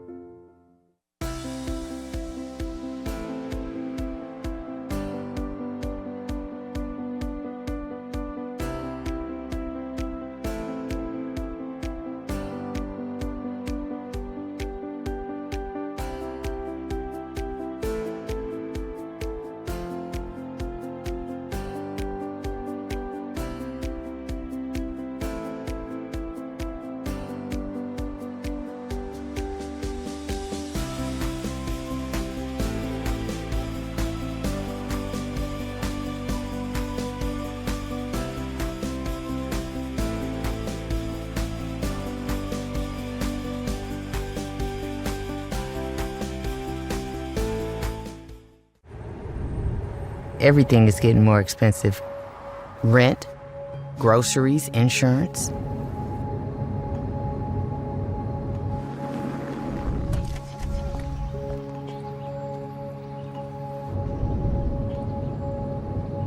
Uber is essential to my passengers. Insurance has gone up. This is hard for people. Join our fight to protect your access to affordable rides. If you have chronic joint or back pain, this is probably where you spend your time. Might we suggest a better destination that's close to home? RWJ Barnabas Health, where orthopedic surgeons designed the surgical implants that are now used around the world, and where you'll be cared for by the same doctors that treat professional athletes and rising stars. Get back to what you've been missing. Orthopedic care. Do it right. Here, RWJ Barnabas Health. Today, 52 million Americans own cryptocurrency. We are the pioneers. The visionaries. The builders of a growing movement with the power to democratize the old economic models And create a world economy of the people. For the people. And by the people. We are crypto. This is the moment for us to make our voices heard. We are the catalyst that will create a new world. with our numbers, With our voices. With our votes. We are crypto. Hello, I'm Ferlanda Fox Nixon, President and CEO of NRBP, the premier chamber of commerce serving the greater Newark region. Our mission is to strengthen the region's business community through connections, resources, and advocacy. From member-exclusive opportunities to public events and more, NRBP helps businesses of all sizes grow, engage, and succeed. Join us at NRBP, where business meets opportunity. Karen's about to retire. Here's what's going into her retirement. There's us. She raised us on our own. 10 years as my roller derby wife. Three schools she's opened. She's a mother. I think we turned out all right. She's a friend. Our mothers could tell stories. She's a teacher. She may be retiring, but she's not done. I'm never gonna stop. Retirement is the sum of your life's work. Now what? Get income for life and protect your life's work with Prudential.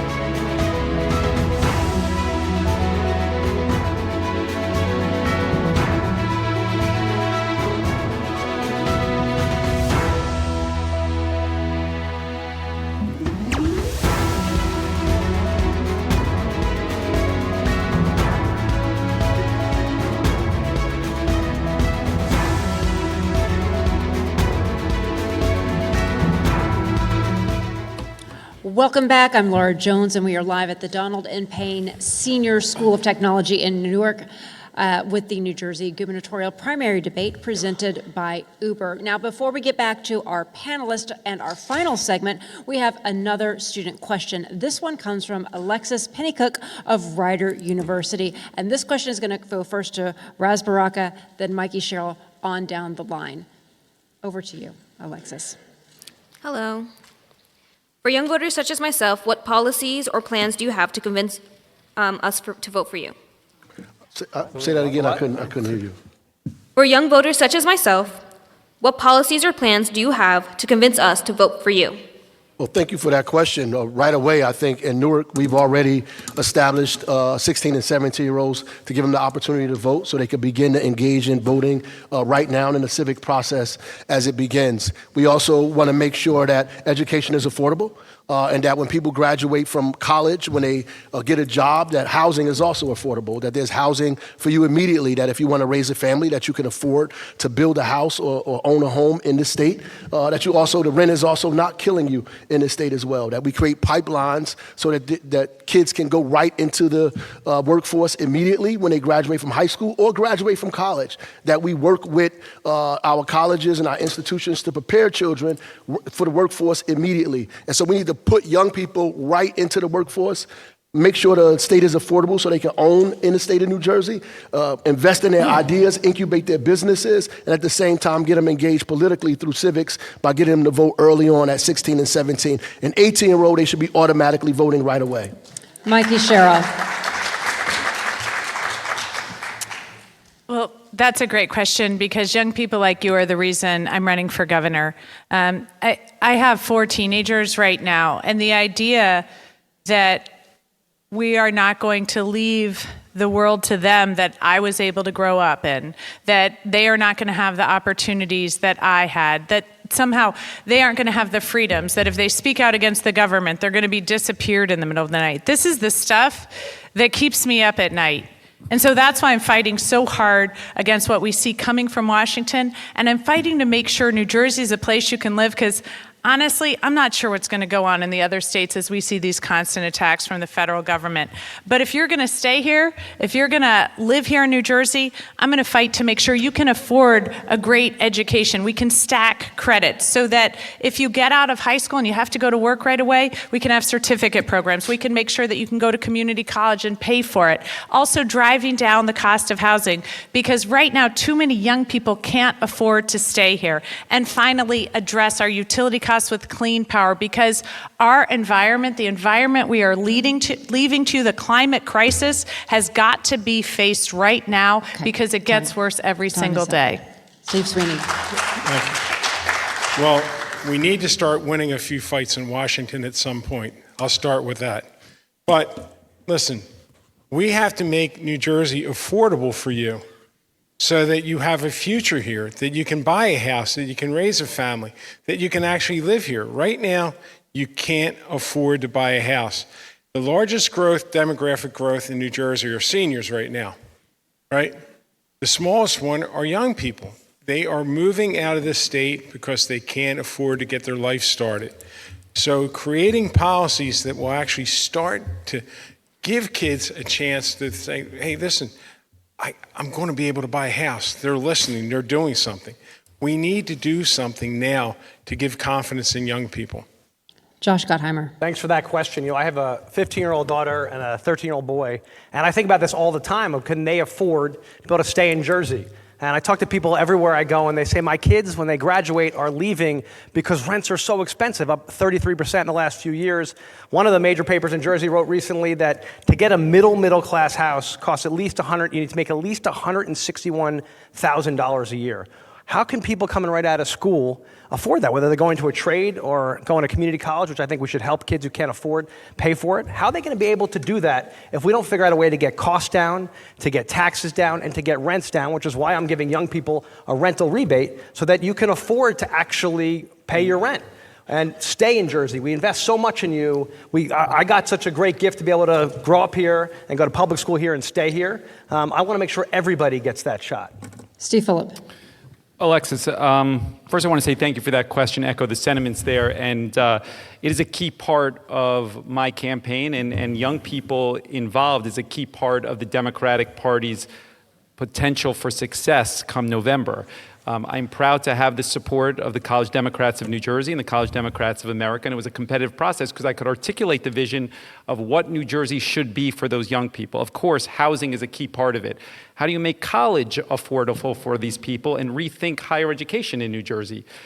Talking about AI and artificial intelligence, how that will change the employment aspect for the state of New Jersey and the country, and what governor or gubernatorial candidate is thinking about how do we redefine some of that stuff, and we've done that.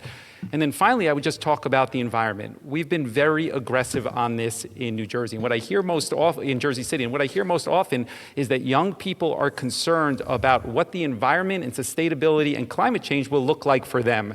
And they want a governor that's unapologetic about climate change, not bridging the gap with fossil fuels and all of this wishy-washy talk that is very clear, saying that I understand that we want to leave the world and New Jersey a better place. And I think I stand alone on that, and we've articulated all that. Alexis, thank you very much for your question. We appreciate you.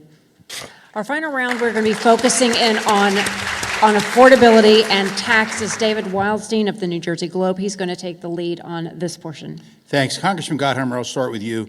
Jersey's reliant on federal aid, on grants, on loans, and this potentially creates a choice between budget cuts or tax increases. If the federal government dramatically reduces funding.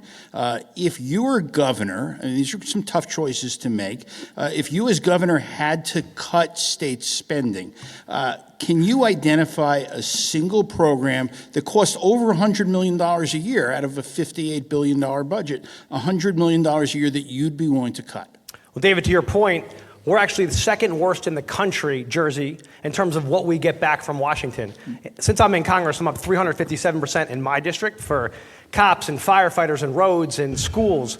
But the bottom line is we, as a state, are not, which is why I'm going to appoint a chief clawback officer to fight every day to get more of what we get back. Rhode Island gets 48% back more than we do, which makes no sense because we're not fighting hard enough to get these dollars back. And whatever dollars are there, we should get more of them to New Jersey for our taxpayers to help our families. We also, of course, need to stop getting it stuck to us by New York, who takes far too much on income taxes and doesn't give us what we deserve here in Jersey for our families. If you actually work in New Jersey, but for a New York company, they take the income tax. That's $4 billion a year. So what I would focus on, David, as my tax cut plan lays out at joshforjersey.com, is actually rethinking how we get more money back to Jersey so we can give people tax cuts. And we got to keep fighting Washington, as I've been doing, to make sure they back off of trying to mess with our budgets. And by the way, we've been taking them to court. We've been successful. We're going to fight it every single day. I'm trying to figure out why does he have to wait? Sure. Well, we'll have to say, before we get to the responses, I just want to go back to the question, which a bunch of you will answer. Right. Can you name a program that you're willing to cut? Give me something significant that if there had to be draconian cuts in the state budget, what would you cut? I'm not accepting the premise of your question that there's going to be draconian cuts. The point is, a governor, as I'm going to be, is going to fight back against it each step of the way so we can have what we have, which is great for people, but actually just run things smarter and better here in Jersey without messing with our programs. Like New York and California have done, they've actually done efficiency studies and are running things better. You don't have to make that's a false choice, David. You can actually do great by people, fight to get more back to Jersey, go after tax cheats and other changes we got to make to run the state better, more efficiently, as we've been talking about all along. Go after New York, who's been sticking it to us with our income taxes. That's $4 billion a year that should come back to Jersey, and not accept this premise that we have to actually gut things in Jersey. We got to fight to protect them, and as governor, that's your job and what I'm going to do. Well, it's confusing because I'm trying to figure out why they have to wait to become the governor to get more money back from the government, because that's their job as congresspeople. Congresswoman Really, Sherrills and Congressman Gottheimer supposed to get more money for us. So I'm sorry, but he brought that up. I mean, so obviously he put his foot in his mouth. You cannot. Totally not. Actually, he should Ross, be doing that now. He can't wait to become the governor. Should not wait to become the governor to do that for us today. That's his job today. The reality is that we need to cut healthcare costs by stopping the spending to these insurance companies and these hospitals. That's number one. Number two, we need to repeal these Christie tax cuts, over $15 billion that we've given them, and Democrats have not clawed back over a decade that we've been giving money away, that we need to bring that back. I reject the premise that we have to cut Medicaid, that we have to cut services, that we have to cut things for working families in this state. We should be investing in working families and making millionaires pay their fair share. Josh Scott, you're getting 30 seconds, and I see others want to respond as well. 30 seconds to you. Mayor, just to fact check you, in my district, because we've been working with our mayors, we're up 357% since I'm in Congress. Well, you saying you being a governor. We're talking about the whole state here. We're not talking about your district. Mayor, we're talking about the whole state. We're not talking about your district. If I can finish, if you don't mind. Well, I'm talking about, so I'm going to bring what I have done in my district in northern Jersey to the whole state. I can't speak to what you've done in Newark and what you failed to claw back to Newark. Your property taxes are up 23% since you're mayor. Right. Why don't you explain that? You've raised taxes on hardworking Bergen County has the highest property taxes in the entire state of New Jersey. What are you talking about? Can I answer 30 the question? seconds, Mr. Baraka. Can I answer the question? Well, I need to give him 30 seconds. Actually, No. I'd love to hear an answer to the question. I actually did answer the question. Okay. Right. I actually answered the question. I talked about what I would cut. Period. Healthcare costs and bringing money back from billionaires. That is answering the question. Look, if I didn't answer it the way he likes me it, just say- that's something different. What I did say, however, is Look. that the Congress people's job today, I don't care how much he deflects and comes up with these Republican talking points, he forgets he's at a Democratic debate, Wait, so getting not a money back to Republican Jersey one. is a- At the end of the day, what's your his problem job with that? today, Exactly. And today I've his succeeded job in getting is it to bring back. money back to the state of New Jersey. That yeah. he's failed. If you look at his Exactly. record, Okay. you Steve will see Phillip, that then in Steve his- Sweeney. I mean, look at the facts, Steve Mayor. Phillip, Up and then Steve Sweeney. 357% to the 5th District of Jersey. Okay. The audience We could do can't hear this when you're talking across the over each state. other. I don't Steve under- Phillip. I don't understand. You're in the In the wrong la- position. in the Steve last- In the last debate, they were constantly touching each other. Now they're fighting with each other. I mean, I don't get it. But let me just say something.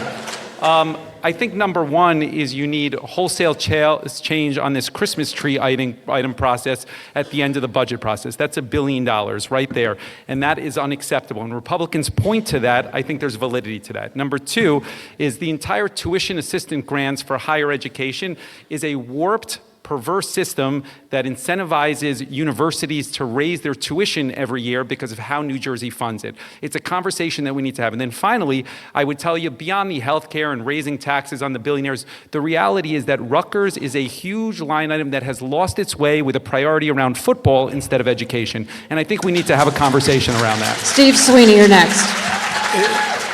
Again, we need a better budget process, number one, so we know what we have and what we can't afford. But, you know, to say we're going to continue to, I keep repeating this, we're going to continue to deliver government the way we're delivering it, and we're expecting to come up with savings. Listen, there's no one on the stage more than I that did shared services, that reduced costs to governments, that created countywide EMS, countywide tax assessment, countywide 911. You know, so like I said, there's a way to do this, but you're not going to always be popular when you do it. Now, I got to agree with the mayor. Listen, with all due respect, and I like both of my Congress people here, this is a federal issue. We need to start winning some fights. We haven't won yet. We only got to get two. We only got to get two Republicans to start moving in a different direction, and we'll start winning again. David, back to you. So let me go to another affordability issue. Electricity bills are growing like gangbusters. You're hearing this all the time on the campaign trail. One of your possible Republican opponents, Mayor, I won't mention his name, Thank you. please. Thank you. But one of your Republican opponents has said he'll get rid of the Board of Public Utilities. He'll clean house at the BPU senior staff level. Senator Sweeney, and then we'll go to Mayor Fulop. Senator, do you agree with that unnamed Republican? No, I don't agree with him. I think we need to professionalize the Board of Public Utilities to make sure everyone on the Board of Public Utilities is an expert, number one, in energy costs. Number two, it's the energy policies that are driving the cost, unfortunately. We shut down too much power in New Jersey before wind came along, and with President Trump, it's not here. So, listen, I'm the one candidate. I wrote the RGGI law, Regional Greenhouse Gas Initiative. I wrote the solar legislation to create solar. I created the wind legislation, and I did the ZECs, zero emission credits, because I remember Congresswoman Cheryl saying she's the only one who talks about, nuclear. I'm the one that kept nuclear plants from closing. The electric costs in this state, it's 43% of our energy, so policy matters. And no one up here on the stage might say it, but I'm going to say it. We still need gas. We can't afford all this clean energy. We need more power. And guess what? Once we get more power generated, New Jersey used to export energy to other states. We were the envy. We generated more than we needed, and then we sent it and sold it. We're now relying on the PJM. We need to be self-sufficient. We need to create jobs here in New Jersey so that we can actually put people back to work. Mikey Sherrill, you had David a follow-up, said- and then Steve yeah. Phillip. Mikey Sherrill had her hand up first, and then I'll go to Steve Phillip. I think he called on So me first. I but- totally agree. Oh, you did? I did, Oh, yeah. Yeah, okay. you do. All Okay, right. yeah. I just want to say really quick on the.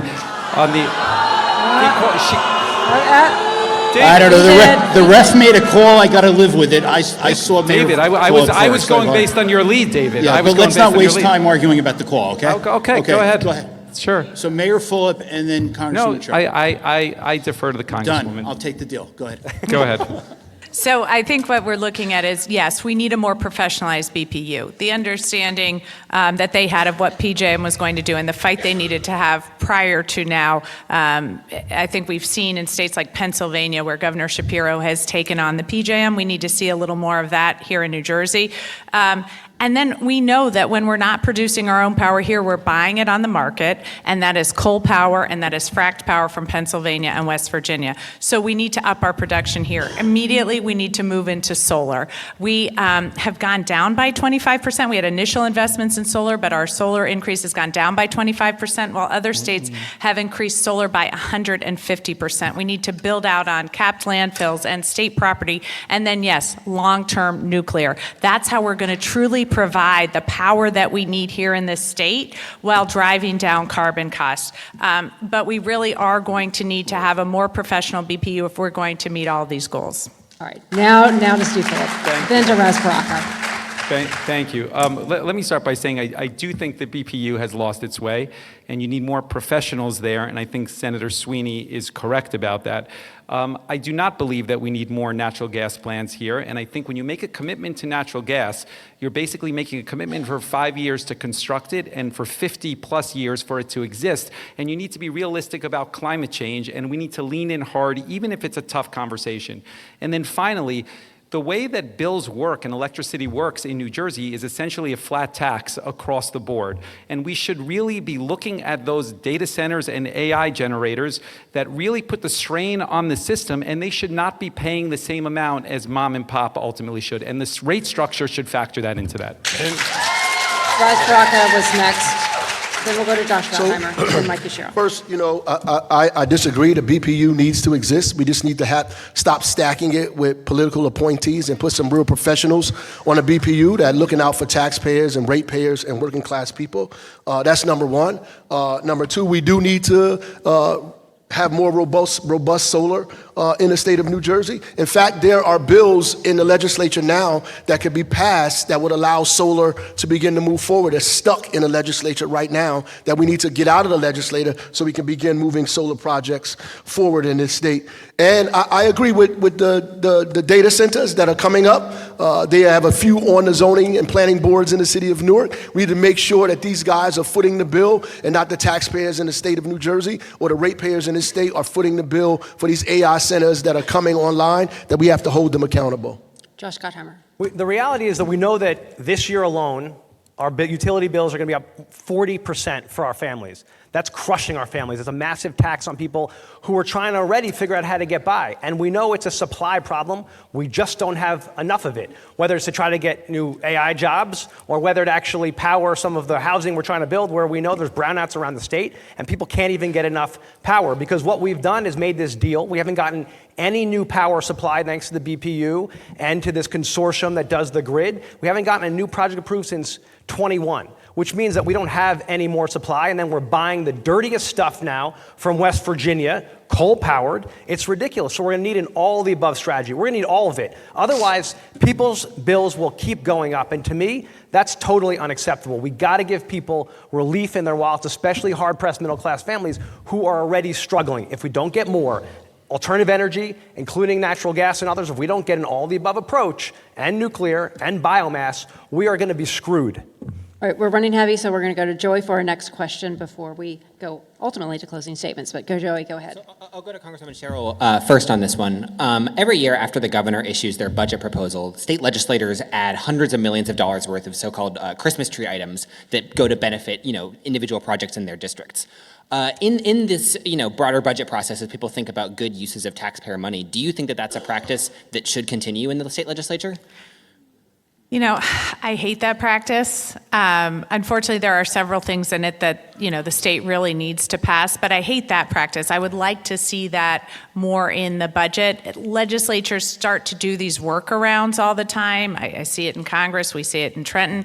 And so really having a no-kidding state budget where we can push everything in and come together as a state, along with our municipalities, along with our legislators, to come together on the vision of the state and the mission of the state and get a good budget passed as we drive down costs for people here is what I'll see as a governor. So, Senator Sweeney, you've been directly involved in this, so I'm curious. Yeah, listen, the problem with the budget process is it goes too late, gets to the very end, and all of a sudden, people don't even know what's in the budget that they're voting.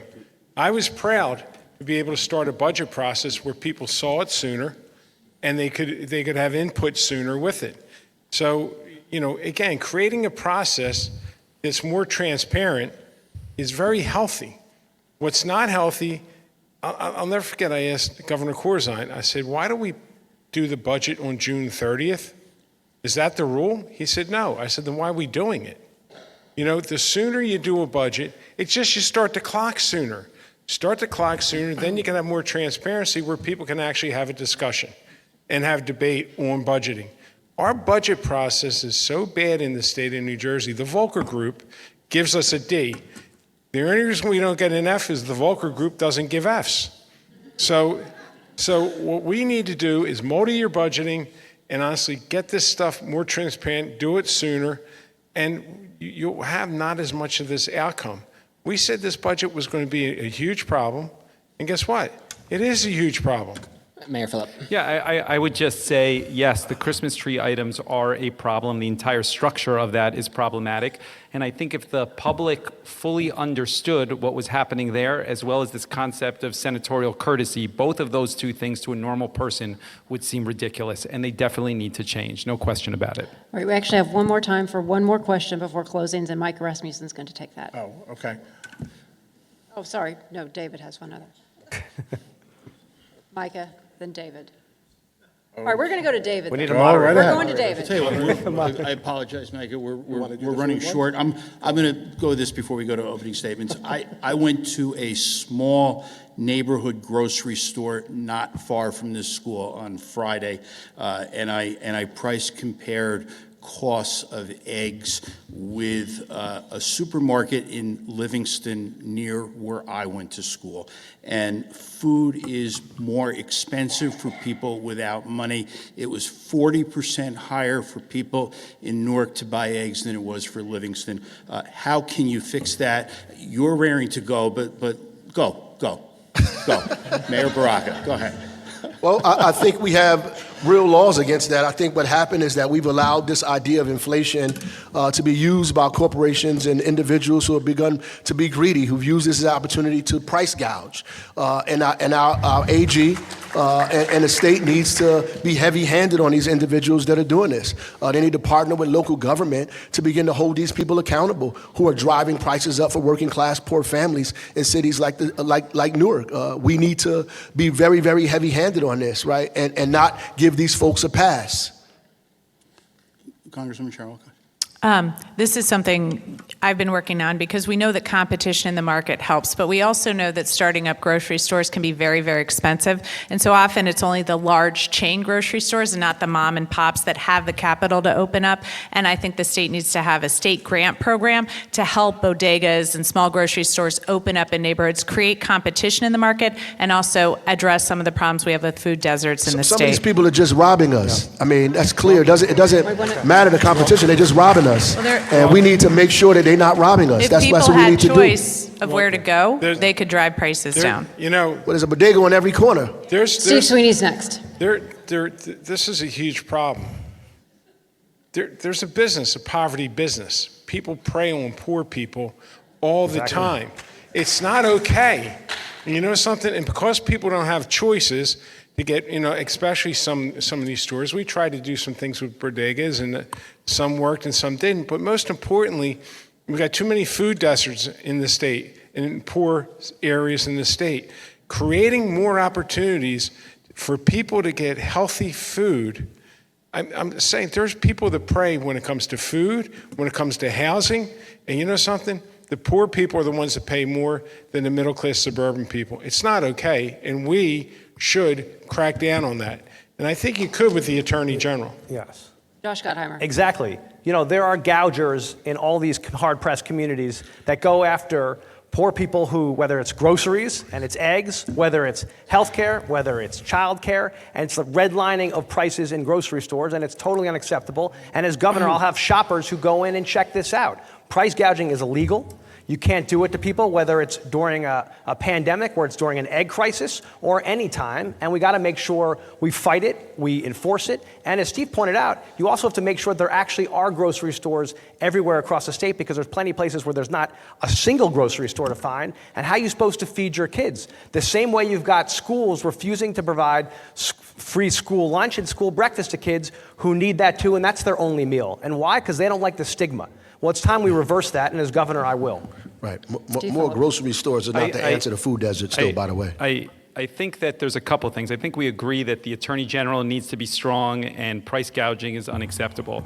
I think in the short term, the Economic Development Authority for the state of New Jersey needs to be more aggressive with grants and incentivizing new developments to include supermarkets, predominantly in census tracts that tend to be poorer. And I think longer term, the solution is obviously linked to mass transit. You need more transportation access, more bus access in poorer areas. You've seen New Jersey Transit moving actually in the opposite direction. And longer term, the way that you're going to confront this challenge is creating more access and opportunity, and that comes with mass transit. Right. The reality is that these guys are missing These guys are missing the boat as usual. The reality is you could put more supermarkets in these places. Access to the supermarket does not necessarily diminish food deserts. The cost of the food is the problem. People's wages and people price gouging. You can have a bunch of supermarkets in a place. If people don't have access, whether it's transportation or access because of the cost. The cost is what's driving people away. We have a bunch of farmers in the Garden State. We have not learned how to subsidize these mid-sized and small farmers to get food to communities, the 50 communities that we call food deserts across the state of New Jersey. We got to get food to these places and subsidize people like the Community Food Bank of New Jersey and give food at subsidized prices to bodegas and supermarkets so they can sell it at a rate that people can afford. It's not just about a bus I can take a bus to a supermarket. If I can't buy the eggs in the supermarket, it don't matter if I walk there, took the bus or the taxi. Okay. Hard to believe that we've already come to almost 2.5 hours. Mayor, I'm so sorry. We are almost at 2.5 hours, and it is time now for our closing statements. Each candidate is going to have 90 seconds. We determined the order by a random draw. Mikey Sherrill, you're going to be first, followed by Josh Gottheimer, then Ras Baraka, and Steve Sweeney, then Steve Fulop. So, Mikey Sherrill, you have 90 seconds. Thanks so much. I often start off an opening or closing statement reminding people of my background. I think these guys are incredibly sick of it. But I do that because that shows you who I work for, who I've always fought for. I wanted to serve this country from the time I was in 5th grade, when I wanted to go to the Naval Academy, when I wanted to fly. And I was told at that time, you probably won't do it, by my father, because he said he didn't think the Naval Academy took women, and he didn't think the Navy allowed women pilots. And I knew, because I knew this country, that I could figure it out, and that I could have that opportunity. And that's why I graduated with the first class of women eligible for combat on ships and aircraft. So that's the change this country can make. That's the hope we want to give to young kids. And I got 4 of them. And right now, the future looks pretty bleak to me. Because a lot of the things that I've seen happen over the past 30 years, the opportunities I've seen created since that time I graduated, are being rolled back every single day. So as governor, I'm going to fight for you. It's who I've always fought for. I'm going to make sure that our kids have better opportunities here in New Jersey no matter what it takes. Even if the federal government is attacking us at every turn, I'm going to make sure that we have effective leadership in this state. It's what I've always done. It's what I've always fought for, and it's why I'm going to keep fighting. I can also bring out the vote because we know what's at stake. We know Jack Ciattarelli said he's going to doge this state. We know he said he's not going to stand up to Trump when Trump tries to cut Medicaid. We also know he said he's proactively going to cut funding for Planned Parenthood, and he's going to have an abortion ban in place. So we know the stakes are high. If we don't want the state of New Jersey to look a lot like what's going down in Washington, D.C., then we need new leadership. And as governor, I'm going to provide it. Thanks so much. Josh Gottheimer. Your closing statement. Yes, we're running out of time. Josh Gottheimer. I've got to ask the audience to please refrain from clapping. Josh Gottheimer. What's very clear tonight is that we can't afford to do the same old in Jersey. If we do, we know what's going to happen. Costs are going to keep going up. Taxes are going to keep going up, and families will keep leaving. They're already leaving. 41% of seniors are telling us they can't afford to stay. Our kids are leaving, and our families are saying, well, I'm getting crushed by childcare costs, which are second highest in the country, by property taxes, by food prices. Everywhere they look, and the utility bills, they're getting killed. We need a fighter who's willing to do things differently. Not the same old, who's willing to break a few eggs, or I guess they're to break glass because eggs are too expensive. Someone who's willing to actually take on the system. And as your governor, that's what I'm going to do. I've got a long record of solving the toughest problems and being willing to take on the status quo. I'm going to cut your property taxes by 15%. I'm going to give seniors a bonus every year if they stay here. We're going to cut rents, and we're going to give middle-class families a tax break on their income taxes. It's not impossible. We've done it before as Democrats. They told me it was impossible when I ran for Congress in a seat that hadn't been won by a Democrat in 84 years.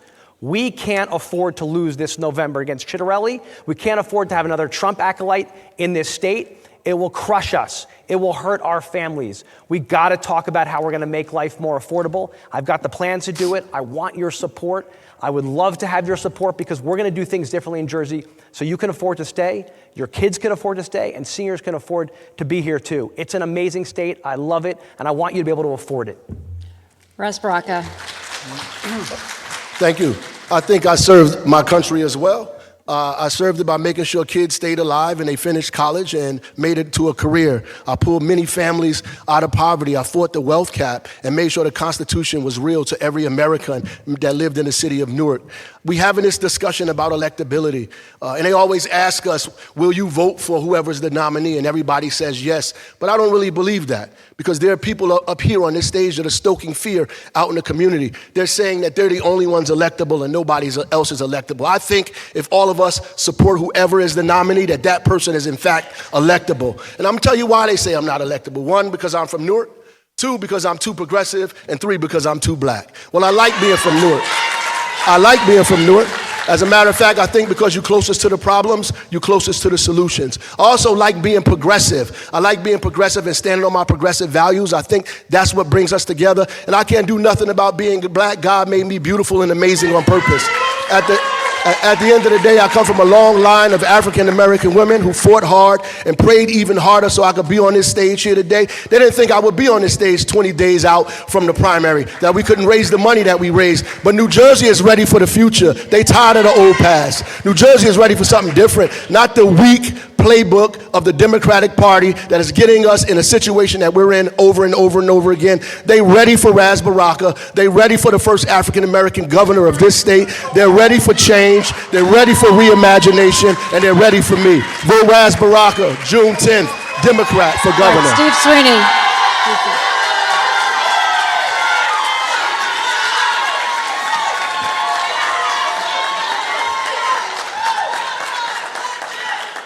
You know, Steve you Sweeney. realize how much I hate following him? Because he is a great speaker. Look, New Jersey is New Jersey's an amazing state that is just too expensive because there's been a lot of bad decisions made over the years. I'm the one candidate that I think you've heard so far from even the people up on the stage that got some really good ideas. Because we do. If you look at my builder's agenda, we talk how we start to right New Jersey, how we create the housing that's needed right away. 5 years, 200,000 houses.